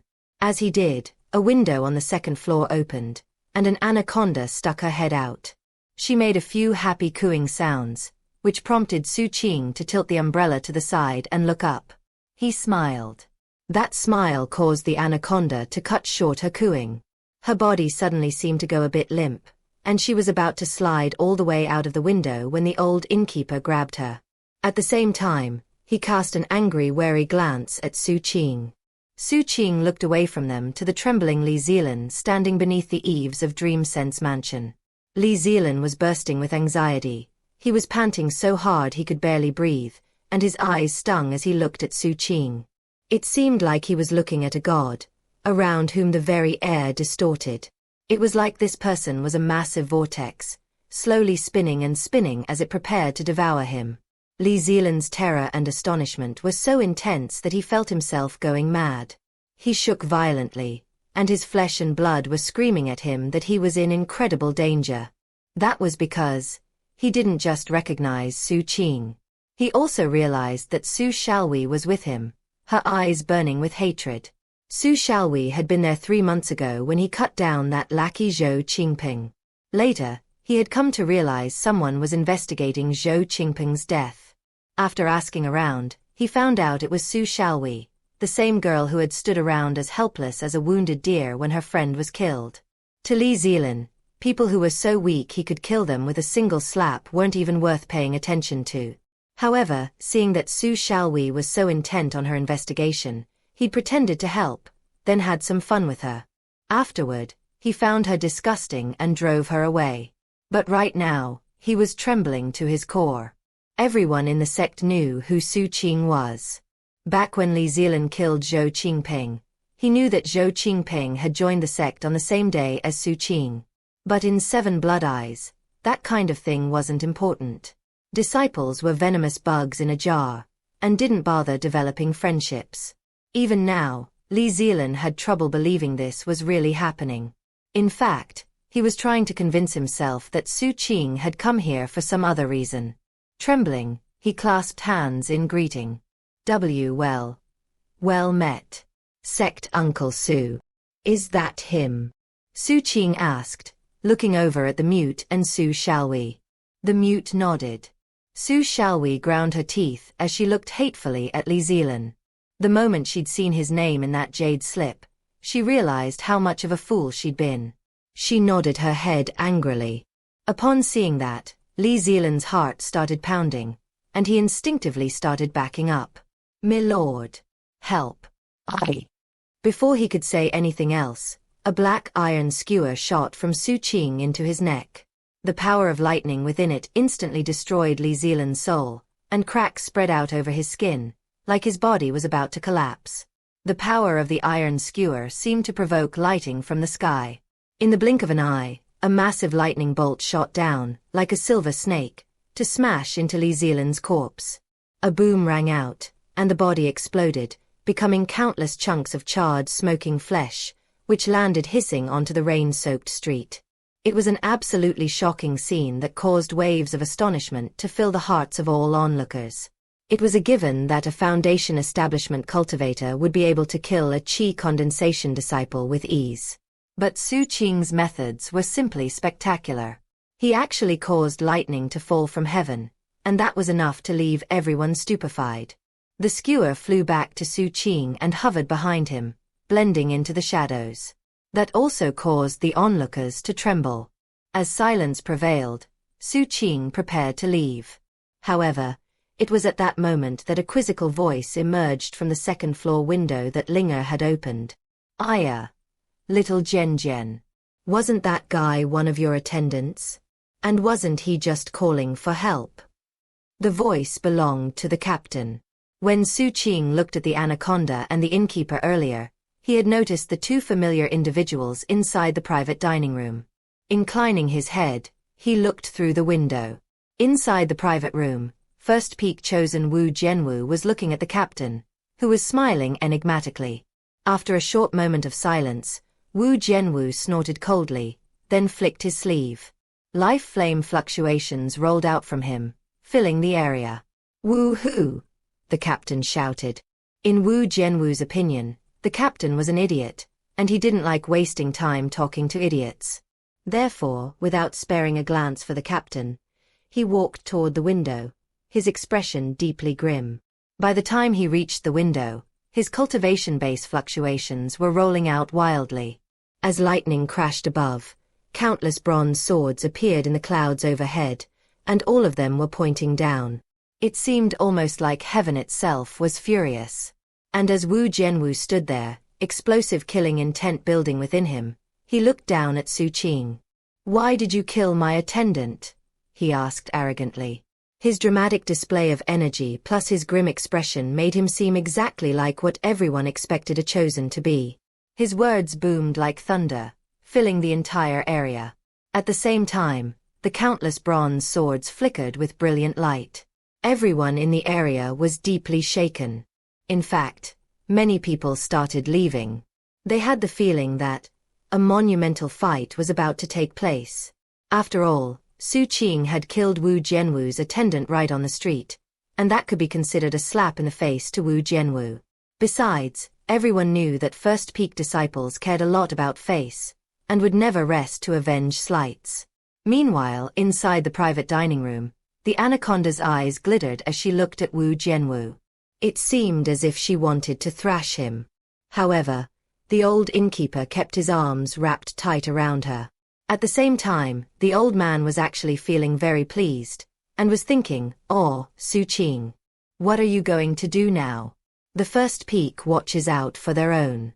Wu Jianwu has 8 elder brothers who love big brawls. Down on the street, the Mute and Su Xiaowei were both shaken. The Mute, despite the fact that the pressure rolling off of Wu Jianwu made him tremble, he was baring his sharp teeth and eyeing Wu Jianwu's throat. As for Su Xiaowei, she was biting her lip, anxiety building within her as she berated herself for dragging Xu Qing into this matter. However, though everyone else seemed shocked, Xu Qing's expression was the same as ever. He looked up at Wu Jianwu standing next to the window, and his eyes were cold. Not saying a single word, he extended his right hand, causing his iron skewer to float out of the shadows behind him. Right then, laughter erupted from Wu Jianwu's mouth. In fact, he threw his head back and laughed uproariously. Then he spoke in a very loud voice that seemed designed to make sure everyone could hear him clearly. "So, that's what happened. Well, that makes total sense. Now I understand that it was a matter of personal vengeance. I, Wu Jianwu, should definitely not interfere." Xu Qing frowned but didn't say anything. A moment passed. No, you don't need to treat me to a meal. I completely understand." After a pause, Wu Jianwu again laughed loudly. "Ha ha ha. Brother Su, you really don't need to go through that trouble, and besides, I don't have the time right now. Really, just forget about it. By the way, I heard about your heroic undertaking in Sea Zombie territory. Amazing." "What? No, you're being too polite. Alright, considering how well you're treating me, I, Wu Jianwu, will go ahead and pay the 10,000 spirit stone fine for killing this person." Linger's eyes went wide as she looked at Wu Jianwu, then she scanned the street, as if she was having trouble understanding what was going on. Harum, Wu Jianwu continued. "Yes. Okay, fine. We'll hang out later when we both have time. Well, I need to say farewell for now. It was wonderful to see you, Brother Su. Truly a pleasure. Wu Jianwu had started out sounding very serious, but ended up seeming very happy. Smiling broadly, he clasped hands and bowed to Xu Qing. Xu Qing, who had not said a single thing the entire time, just looked up at him with an odd expression on his face. Taking note of Xu Qing's expression, Wu Jianwu shivered, then flicked his sleeve, laughed, and walked out of the private dining room.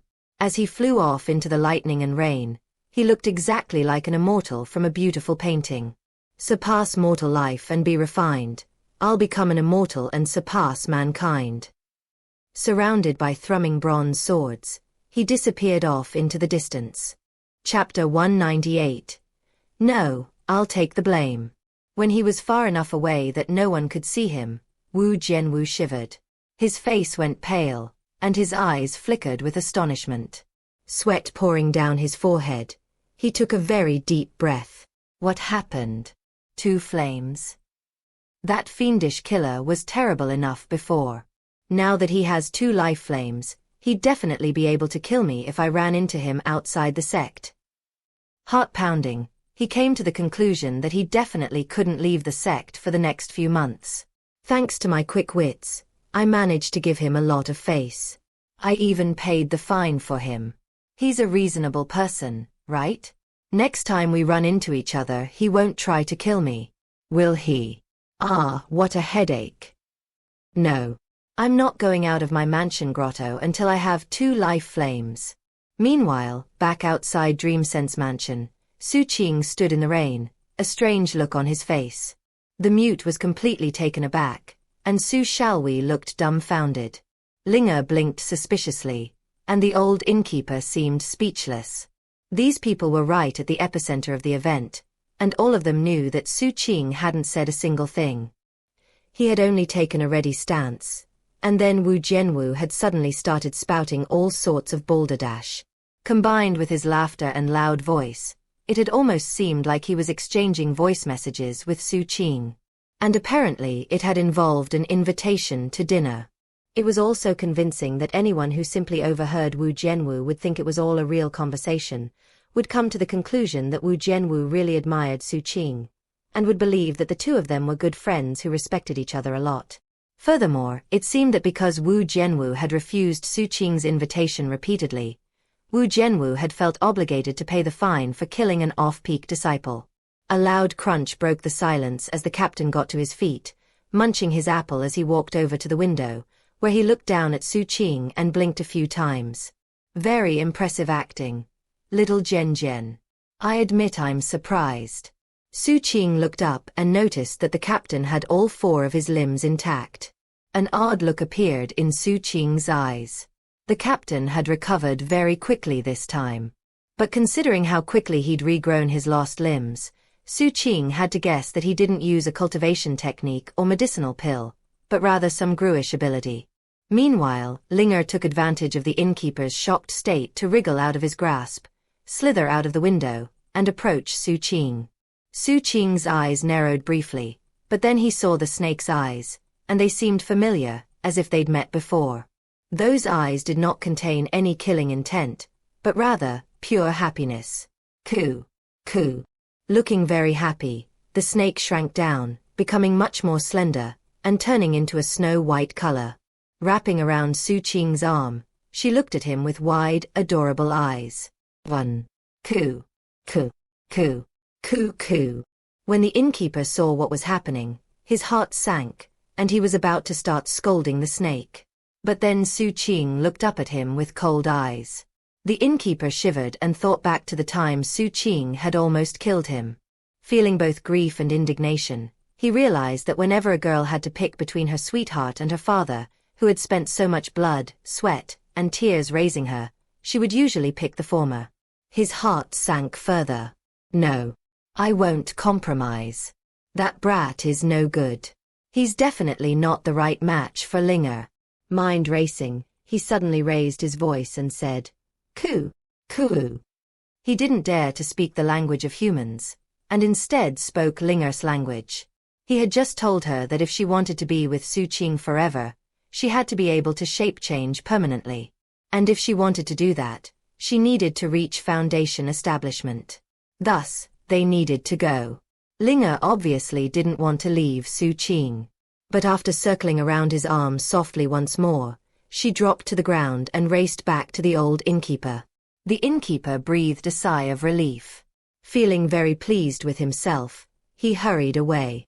As they left, Xu Qing could hear the sound of cooing echoing in their wake. "All right, Deputy Director Xu," the captain said from the window. "Enough of that. Come have a few drinks with your boss." He beckoned at Xu Qing. Xu Qing thought about it for a moment, then turned and nodded at Xu Xiaowei, indicating that she should leave. Xu Xiaowei bit her lip.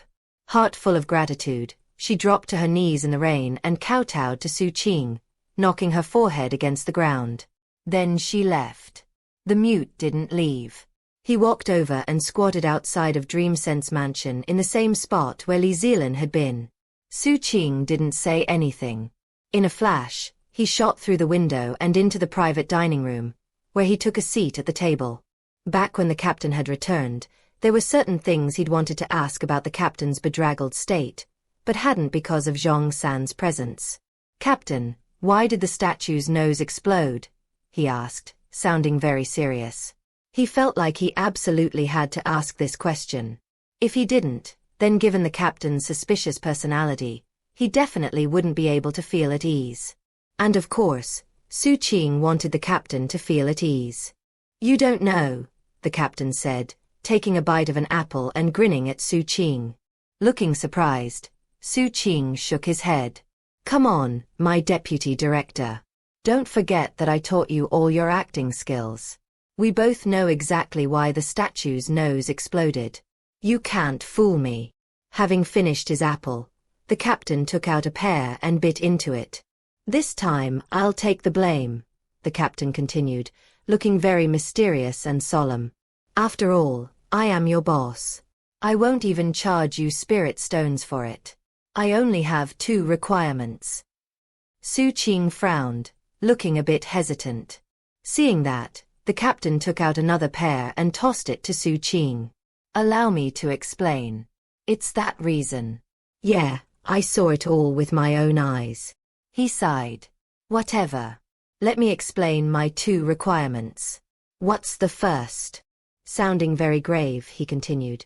"It's that you can never, ever bring up the story of me disguising myself as third princess. That slate is wiped clean." "What's the second?" "It's that you still have to pay me the 100,000 spirit stones you owe.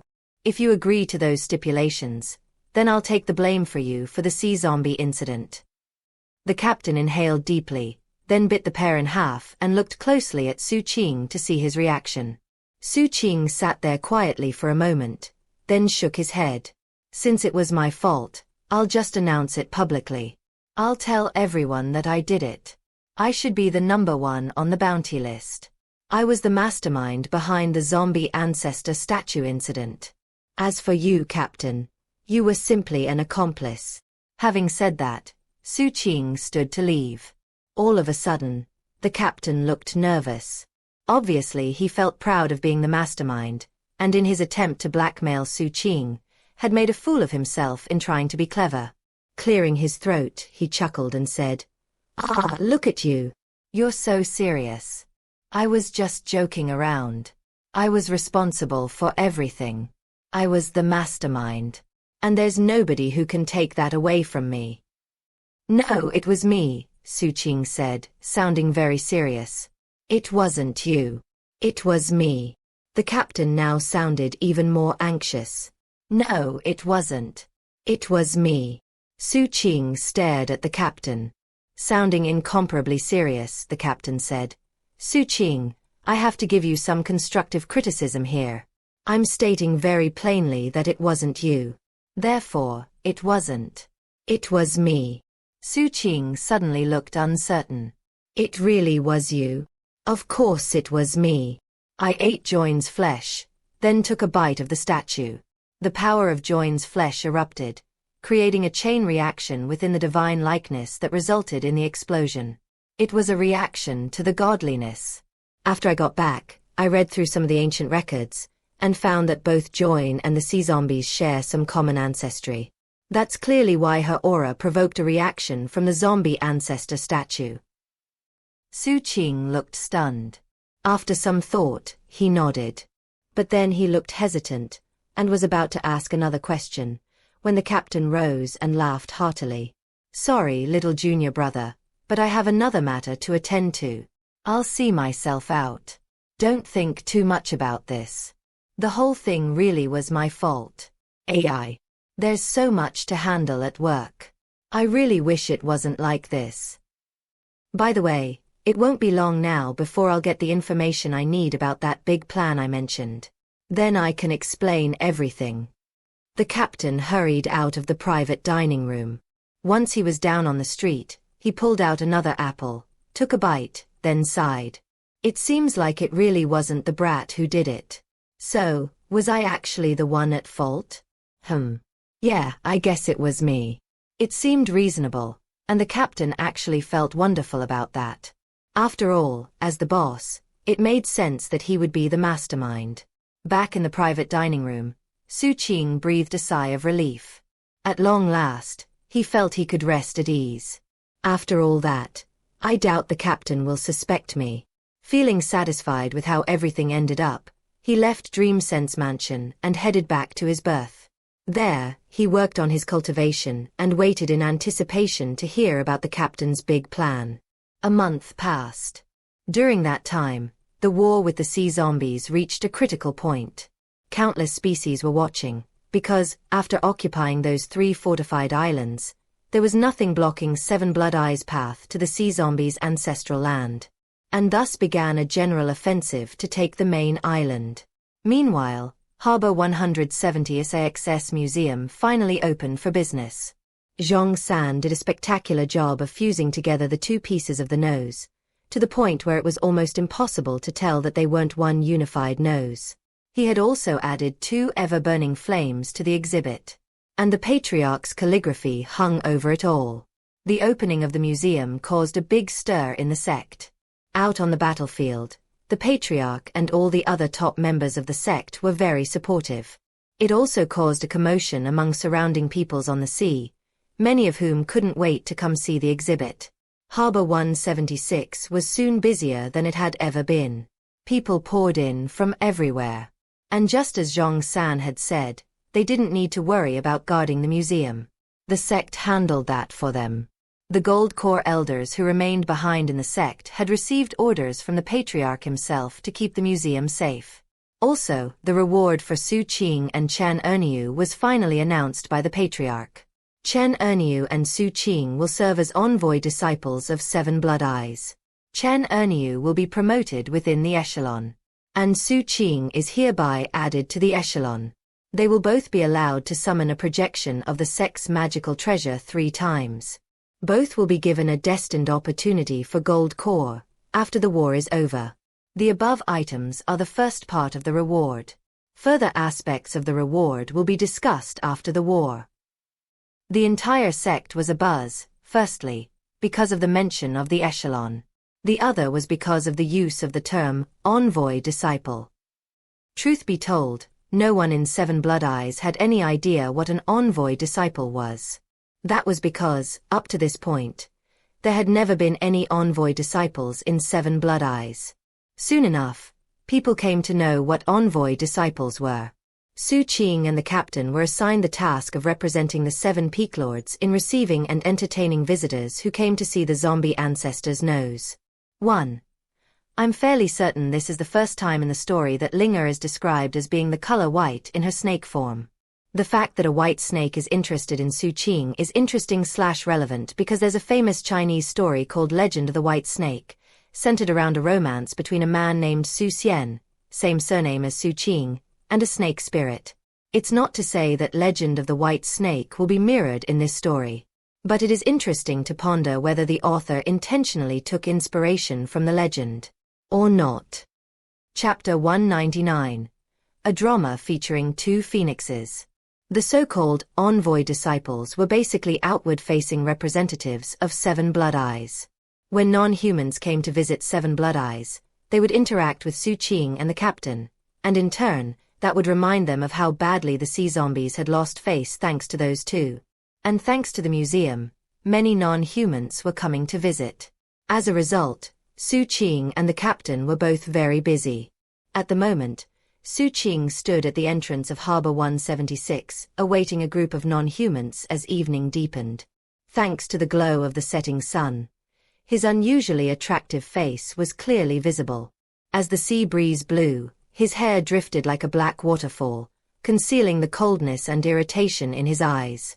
This was the 7th group of non-humans that Xu Qing had received after the Patriarch had appointed him an envoy disciple half a month ago.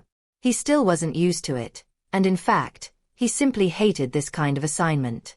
He didn't like putting on a show for people, and it made him feel very unsafe. That said, though envoy disciple was just a title and nothing more, it did provide him a measure of protection. It actually dispelled malicious intentions in many. After all, it meant that he was the official face of 7 Blood Eyes. On the other hand, having public duties ensured that if something dangerous did happen, it would be far more dangerous than an ordinary situation. Xu Qing had heard about the Echelon before. 7 Blood Eyes and the Sea Zombies both had such groups, though they were different. In the past, the Echelon referred to the successor apprentices of the Peak Lords of the 7 Peaks. Getting into the Echelon meant you had a very special status, as the Peak Lords were picked from within the Echelon. They also received greater compensation from the sect. As for Xu Qing, he was the only disciple in the Echelon who wasn't an apprentice of a Peak Lord. Chen Erniu got promoted within the Echelon. That means he must be the eldest brother of the 7th Peak. Xu Qing was certain of that, yet at the same time, felt that the captain had even bigger secrets.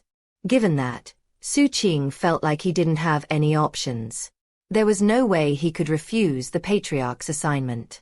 The sea breeze lifted his hair, brushing against his face and interrupting his train of thought. Looking up, he impatiently murmured, "Why aren't they here yet? Elder brother Xu, I heard that the Sea Star people all have strange starfish attached to their backs. Normally speaking, they avoid daylight, so considering it's almost night, I imagine they'll be here soon." Xu Qing wasn't waiting there alone. There were over 30 disciples standing behind him. The captain had handled the details. He was a lot more interested in assignments like this. The captain was the one who made the assignments for the disciples, and Xu Qing was like his trump card. If a visiting group was made up of mostly female cultivators, the captain would be sure to have Xu Qing join them. Sure enough, whenever Xu Qing showed up, female non-human cultivators who came to visit the Nose Museum would be very curious about him. Xu Qing had originally refused to cooperate, until he realized that if his missions were focused on female majority groups, he would actually have fewer missions overall. The captain, worrying that Xu Qing would feel out of sorts, had arranged for 2 fellow disciples he was familiar with to be his assistants.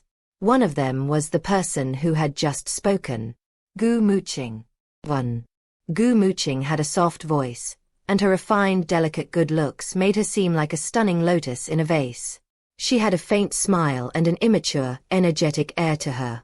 Her orange Daoist robe clung to her like the brilliant evening clouds. Seeing how Gu Muqing was acting, Ding Shui stepped forward and said, "Elder brother Xu, the Sea Star people are really pushing it. I can't believe they're late. I guess it doesn't matter though. Did I mention I just got accepted by the 7-sect coalition? Once the war is over, I'll go there to study the Tao of plants and vegetation. Eventually, I'll be so important I can force the Sea Stars to come in person to apologize to you. Elder brother, I've been studying really hard lately. If you want, you can give me a quiz." As she finished speaking, she flashed a spirit note and a jade slip. Boo. Ding Shui had a sweet disposition, skin as fair as snow, and dark hair. Beneath her straight nose were dainty, rose-colored lips, slightly parted, like a flirtatious rose. When she spoke, she seemed as innocent as an orchid, her glistening eyes so captivating that one could easily become lost in them. Ding Shui was the second assistant the captain had arranged for Xu Qing. The 2 young women were standing on either side of Xu Qing. Both had their own merits, making them as difficult to compare as plums, orchids, bamboo, and chrysanthemums. Behind the group of 3 were over 37 Blood Eyes disciples, including Zhao Zhongheng. Over the past half-month, Zhao Zhongheng had sighed too many times to count, yet he still managed to have a smile on his face. As for the other disciples, they all looked at Xu Qing as if they were staring at a divine being. During the past half-month, Gu Muqing and Ding Xue had seemingly got along, but the truth was that they were diametrically opposed to each other. And it was becoming more obvious. Right now, Gu Muqing was glaring at Ding Xue. Ding Xue, not wanting to be outdone, raised her eyebrows and pouted slightly. Elder sister Gu, even if the Sea Star people have a good excuse, that has nothing to do with us. I wouldn't care if they kept us waiting, but it really irritates me that they're keeping Big Bro Xu Qing waiting. Don't tell me you're fine with that? Big Bro Xu Qing is so hardworking when it comes to cultivation, but now they're making him stand around. It's really outrageous. Gu Muqing took a deep breath. She was a quiet person who valued elegance, but over the past half-month, she had nearly lost her temper on several occasions. She just didn't have a way with words like Ding Xue. Every time Ding Xue made a scene like this, Gu Muqing inwardly cursed her whorish, slutty ways.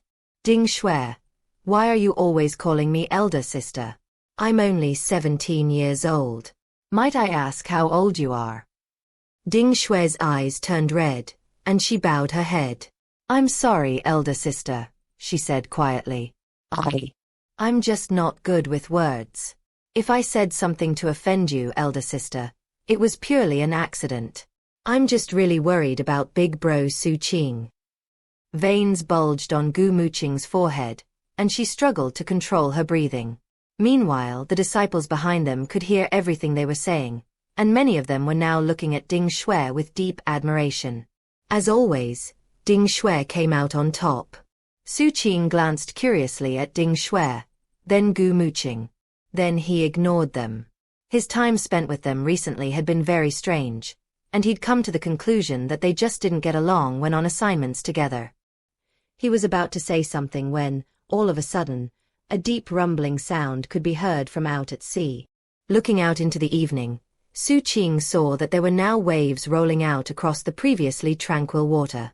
As the rumbling sounds grew larger, he spotted a huge, pitch-black, star-shaped battleship about 3,000 meters away. Actually, it was a procession, as there were 6 more battleships of the same type behind the first one.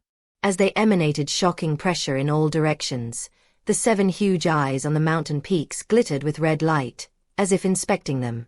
Xu Qing's expression didn't change. As long as the spell formation was active in the sect, it would keep things safe. Beyond that, about half a month ago, 6th Peak Lord had returned to the sect to rest and recuperate. With 6th Peak Lord on duty, Xu Qing felt a lot more at ease. As the 7 star-shaped battleships got closer, Xu Qing was able to make out cultivators standing on them. It seemed that each ship had about 30 of them. The Sea Star people looked like humans, with the only difference being that they had blue hair and blue eyes. They also had the strange starfish-like growths on their backs that Gu Muqing had just mentioned. Altogether, they were coming to 7 Blood Eyes with over 200 people, and female cultivators made up about 70% of that group. As for the 3 women who led the group, they had terrifying fluctuations that reminded Xu Qing of the 3-headed 6-armed sea zombie he'd encountered. The 3 leaders were middle-aged, and standing in front of them was a beautiful young woman who looked to be about 16 or 17. She had blue hair, wore a beautiful gown, and had unusually pale skin. When she scanned the shore, she barely looked at Gu Muqing and Ding Xue, and instead focused on Xu Qing. She was, in fact, a Sea Star princess. Honored Sea Star guests, welcome to 7 Blood Eyes, Xu Qing said formally, clasping his hands in greeting. You're Xu Qing, the Sea Star princess said with a smile, eyeing him curiously. Yes, ma'am, Xu Qing replied with a nod. The hour is late. Tomorrow I'll take you to see the sea zombie's holy item. With that, he turned to the disciples behind him to issue orders. Take our Sea Star friends to their accommodations. Hold on a moment, the princess said. Elder brother Xu Qing, we Sea Stars absolutely detest the sea zombies. I very much admire you for what you did, so I'd like to give you a gift. Please accept it. She gave a meaningful look to her attendants behind her, who took out a conch shell and presented it to Xu Qing. Xu Qing looked at the young woman. Elder brother Xu Qing, this is a special magical device my people created. Blow the conch shell, and you'll receive a blessing from us. Also, it can summon all nearby soft-bodied animals from the Forbidden Sea. With that, she clasped hands and bowed slightly. Meanwhile, all of the other Sea Star people were debarking, and most of them were looking at Xu Qing. Ding Shui frowned slightly, and didn't seem very pleased. And though Gu Muqing didn't show it, she also wasn't very happy. Ding Shui could guess what all those female sea stars were thinking when they looked at Xu Qing, so she was just about to open her mouth and say something when, all of a sudden, another rumbling sound pierced the evening silence. Figures appeared, flying through the air from the interior of the harbor. The Sea Star people all seemed to go on guard, and the three middle-aged women's eyes glittered. Xu Qing looked in that direction, and immediately realized that it was the captain and Second Highness. 3. The captain was in such a hurry that, when he arrived, he didn't even greet the Sea Stars. Instead, he just looked at Xu Qing and said, "The Patriarch just sent word that East Nether Isle is sending a visitor." East Nether Isle? Xu Qing said in surprise. Off to the side, Ding Shui's expression flickered, and the three gold core sea stars looked visibly surprised. Sounding very serious, the captain explained. The Isle Master of East Nether Isle is an old woman named Guru East Nether. After the Patriarch achieved his breakthrough, his cultivation base reached the same level as hers. But the visitor isn't Guru East Nether. It's her granddaughter. And she has a violent personality. You need to be careful. Even as the words left his mouth, a huge wave suddenly rose up, rushing toward the harbor with crushing might. 1. We last saw Gu Muqing in Chapter 164. She was introduced by name in Chapter 94, though appeared in chapters before that. 2. I doubt any of us have forgotten Ding Shui's last appearance starting in Chapter 166. 3. Although we've heard a lot about Second Highness from Huang Yan, the last time she appeared on screen was in Chapter 73. Chapter 200. Coming with harmful intentions. The pressure was incredibly domineering, and the wave of black water which appeared at the entrance of the port instantly turned into a huge wall that rumbled toward the main sluice gate. The wave was so massive, and contained such brutal power, that it provoked a reaction from the grand spell formation. The 7 distant eyes glittered, and in response, a screen of red light appeared to block the progress of the wave. However, the rumbling grew louder, until it was so deafening that the people in Harbor 176 felt like heavenly thunder was crashing in their ears. Xu Qing frowned and waved his hand, causing Dharma Force to sweep out and cover Gu Muqing and Ding Shui, blocking the sound from entering their mind. Unfortunately, the rest of the disciples didn't have it as easy, and one after another, they coughed up blood and staggered backward. This sound was so intense that it was injuring qi condensation cultivators. Xu Qing's eyes narrowed, while the captain rubbed his chin and looked at Second Highness. Second Highness also frowned as she looked past the sluice gate and barked, "What's the meaning of this?" "Iowa, big sis, don't be angry," responded a melodious voice from beyond the sluice gate. A moment later, a massive octopus tentacle stretched out of the water in roughly that same spot. It was many meters wide, and several hundred meters long as it stretched over the sluice gate and into the port itself. Then a massive octopus rose out of the water, using its tentacles to simply climb over the gate. Atop the octopus sat a young woman who appeared to be in her teens. It was hard to determine her specific age though, because of her physical appearance. Her style wasn't typical of a young woman. She wore tight black clothing and had very short hair. That said, she was cute, and even seemed dainty as her gigantic octopus made its way toward Harbor 176. Upon nearing, the giant octopus dripped black water everywhere, some of which splashed on the 7 Blood Eyes disciples. Meanwhile, the sea stars all trembled and bowed their heads. Shockingly, this octopus radiated the same type of aura as a gold core elder. Terrifying sea beasts this huge had battle prowess, automatically surpassing cultivators in the same level as them. And right now, this octopus was emitting pressure without the slightest scruple. Xu Qing backed up a few steps to avoid the splashing water, all while coldly eyeing the young woman in black as she got to her feet atop the huge octopus. She was probably around 15 or 16, with an oval face, thin lips, lively eyes, and delicate features. Hopping off the octopus, she landed on the dock, glanced at Xu Qing and the captain, and then rushed over to Second Highness. "Don't blame me, big sis. It's all Stinker's fault. I'll handle the punishment."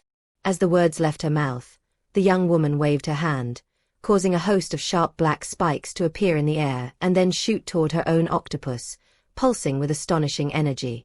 And they weren't aimed at its tough hide, but instead, its eyes. The octopus trembled, not daring to move as the black spikes stabbed into it. A moment later, black blood oozed down out of its eyes. Seeing all this, Xu Qing's pupils constricted. And as he looked more closely at the girl in the black clothing, his heart beat a bit faster. The reason was that, though this girl looked like an ordinary human, she was actually different. She wasn't like the captain, or the sea zombie Dao child, or the elders or peak lords.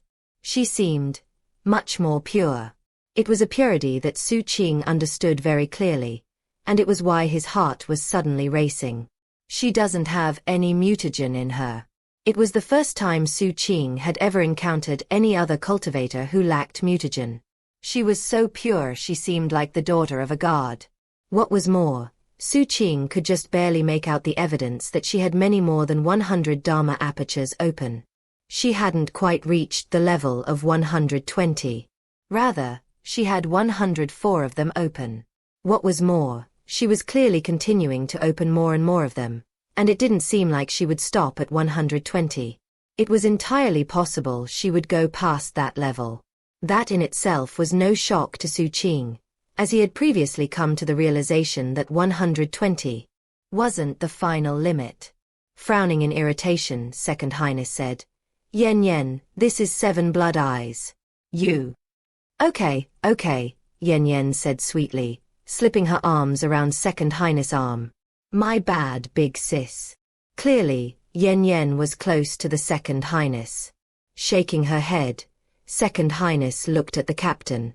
"Eldest brother, look, Yen didn't do any of this on purpose." Smiling, the captain measured up Yen. She looked curiously back at him. Smiling to reveal 2 dimples, she said, "Don't look at me like that. If you do, I'll have Stinker dig your eyes out." The captain's eyes glittered as he intentionally opened them even wider. Producing an apple, he took a bite and said, "That's totally fine. In fact, I'll dig them out for you. How about we trade? My eyes for a bottle of Eastnether serum." Yen's eyebrows shot up, but then Second Highness tightened her arm around her. Yen snorted coldly, then finally looked over at Xu Qing. Before, she had barely looked at him, but now her gaze met his face. "Big sis, this guy isn't a fellow disciple of yours, is he? I'd like to use his face for a mask. It'd look great." It didn't seem like she was joking around. Her eyes glittered with a very odd light, while at the same time, the huge octopus looked coldly at Xu Qing. Everyone present was getting very nervous, and the sea stars were edging away. Meanwhile, Xu Qing didn't say anything, but his Dharma force was already converging, and his shadow was ready to act at any moment. As Yen's eyes narrowed, Second Highness sighed inwardly. "Absolutely not," Second Highness said sharply. It went without saying that Second Highness was familiar with Xu Qing, and knew that he was friends with Huang Yen. "Sorry about this, Xu Qing. You might as well take off now. I'll explain all of this to Huang Yen later." Xu Qing nodded and turned to leave. However, upon hearing Huang Yan's name, Yen suddenly smiled. "Why are you protecting this guy, big sis? Do you have a crush on him? In that case, I don't want his face after all. Instead, I'll slash it to ribbons." She burst into motion, speeding towards Xu Qing with deep hostility burning in her eyes. Though she moved with unfathomable speed, Xu Qing had been on guard the entire time. His life flames instantly burned to life as he entered the profound radiant state and shot toward Yen Yen. At the same time, the octopus erupted with the pressure of the gold core level, and was about to unleash its own attack when a roar of rage erupted from the sixth peak like thunder from heaven. How impudent! The octopus shivered, and its aura collapsed under the sudden pressure. The invisible force was so great that it couldn't move. The captain chose that moment to shoot toward the octopus. Bursting with frigid energy, he headed right toward one of the tentacles and bit into it. Meanwhile, Xu Qing and Yen Yen smashed into each other. A boom rang out as she slashed her sharp nails toward his face. He dodged, and then a dagger materialized in his right hand, which he swept toward her throat. She twisted to the side to avoid the dagger, but then Xu Qing's knee slammed into her chest. She crumpled with a booming thud as she flew past him. Not pausing for a moment, Xu Qing took out a small bottle of black liquid and smashed it between his hands with all the force he could muster. The bottle shattered, and black liquid splashed out in all directions. Some landed on him, but most of it splattered on Yen Yen's hand, which had been stretching toward him from behind. Expression flickering, she flicked her hand at the wrist, but wasn't able to get the black liquid off of her. That black liquid was actually a host of tiny beetles, and the moment they touched her skin, they started burrowing into her pores. "You!" she blurted. However, Xu Qing's eyes were burning with killing intent. His black iron skewer appeared, and shot toward Yen Yen, joined by his shadow. In that moment of potentially deadly crisis, an irritated voice echoed from the sixth peak. "That's enough." A tremor passed through Xu Qing, and he suddenly felt powerless to do anything other than back up. It was the same with Yen Yen. Face pale, she stepped backward. After looking down at her hand, she took out a medicinal pill and consumed it, but it didn't do anything. Finally, she had to grit her teeth and produce a golden paper talisman. After applying it to her hand, she was able to stop the spread of the black beetles. Hurrying over, Second Highness sighed again and gave Xu Qing an apologetic look. Wrapping her arm around Yen Yen, she began to lead her away. "You're Xu Qing, right?" Yen Yen said venomously as she walked off. "I'm going to remember you. I have my sights set on that face of yours. By the way, tell that fatso Huang Yen that if he keeps going after my big sis, I'll make sure he ends up dead." Off to the side, the captain was struggling to rip off some gold core flesh, but was having trouble. Eventually, he had to settle for biting off the tip of a tentacle. The octopus struggled against him, but had been fully suppressed, and couldn't move. All it could do was make some piteous whimpering sounds. Sadly, Yen Yen had already forgotten about the octopus. As for the sea stars, they were looking at Xu Qing and the captain with open reverence. In their eyes, both of them seemed completely crazy. One of them, when facing a suppressed gold core sea beast, had immediately tried to take a bite out of its flesh. Meanwhile, the other had openly attacked a junior princess from East Nether Isle. And he had obviously been trying to kill her. It's hard to say which is crazier. These two are not to be trifled with. Then they thought about the bounty put up by the sea zombies, and came to the conclusion that it made sense for two people like this to have done something so dramatic. With things calmed down, people went their separate ways. Eventually, the only ones left behind were Xu Qing, the captain, the suppressed octopus, as well as Ding Shui and Gu Muqing. The captain dismissed the latter too. Ding Shui was obviously worried, but knew that the captain and Xu Qing had things to discuss, so she took her leave. Gu Muqing also turned to leave, then stopped and gave a medicinal pill bottle to Xu Qing. "Elder brother Xu Qing, this pill works wonders in treating insect wounds." Xu Qing nodded in thanks and took the bottle. When the two young women were gone, the captain shouldered the tentacle tip he'd bitten off, then sauntered over to Xu Qing. "None of this is my business," he said with a grin. "But just so you know, that girlie has had a crush on Second Sib for years. Obviously, she came here to cause trouble for Huang Yen, and once she found out you're good friends with him, dragged you into it. She obviously didn't realize you'd be so hard to deal with." Xu Qing's eyes glittered coldly, but he didn't say anything. Instead, he started walking toward the octopus. Hey, what are you doing? The captain said. Chopping off a tentacle, Xu Qing replied quietly. No, don't. The suppression time is almost over. If you help, it'll be easier to chop it off. As the octopus glared angrily, Xu Qing summoned another dagger and started chopping.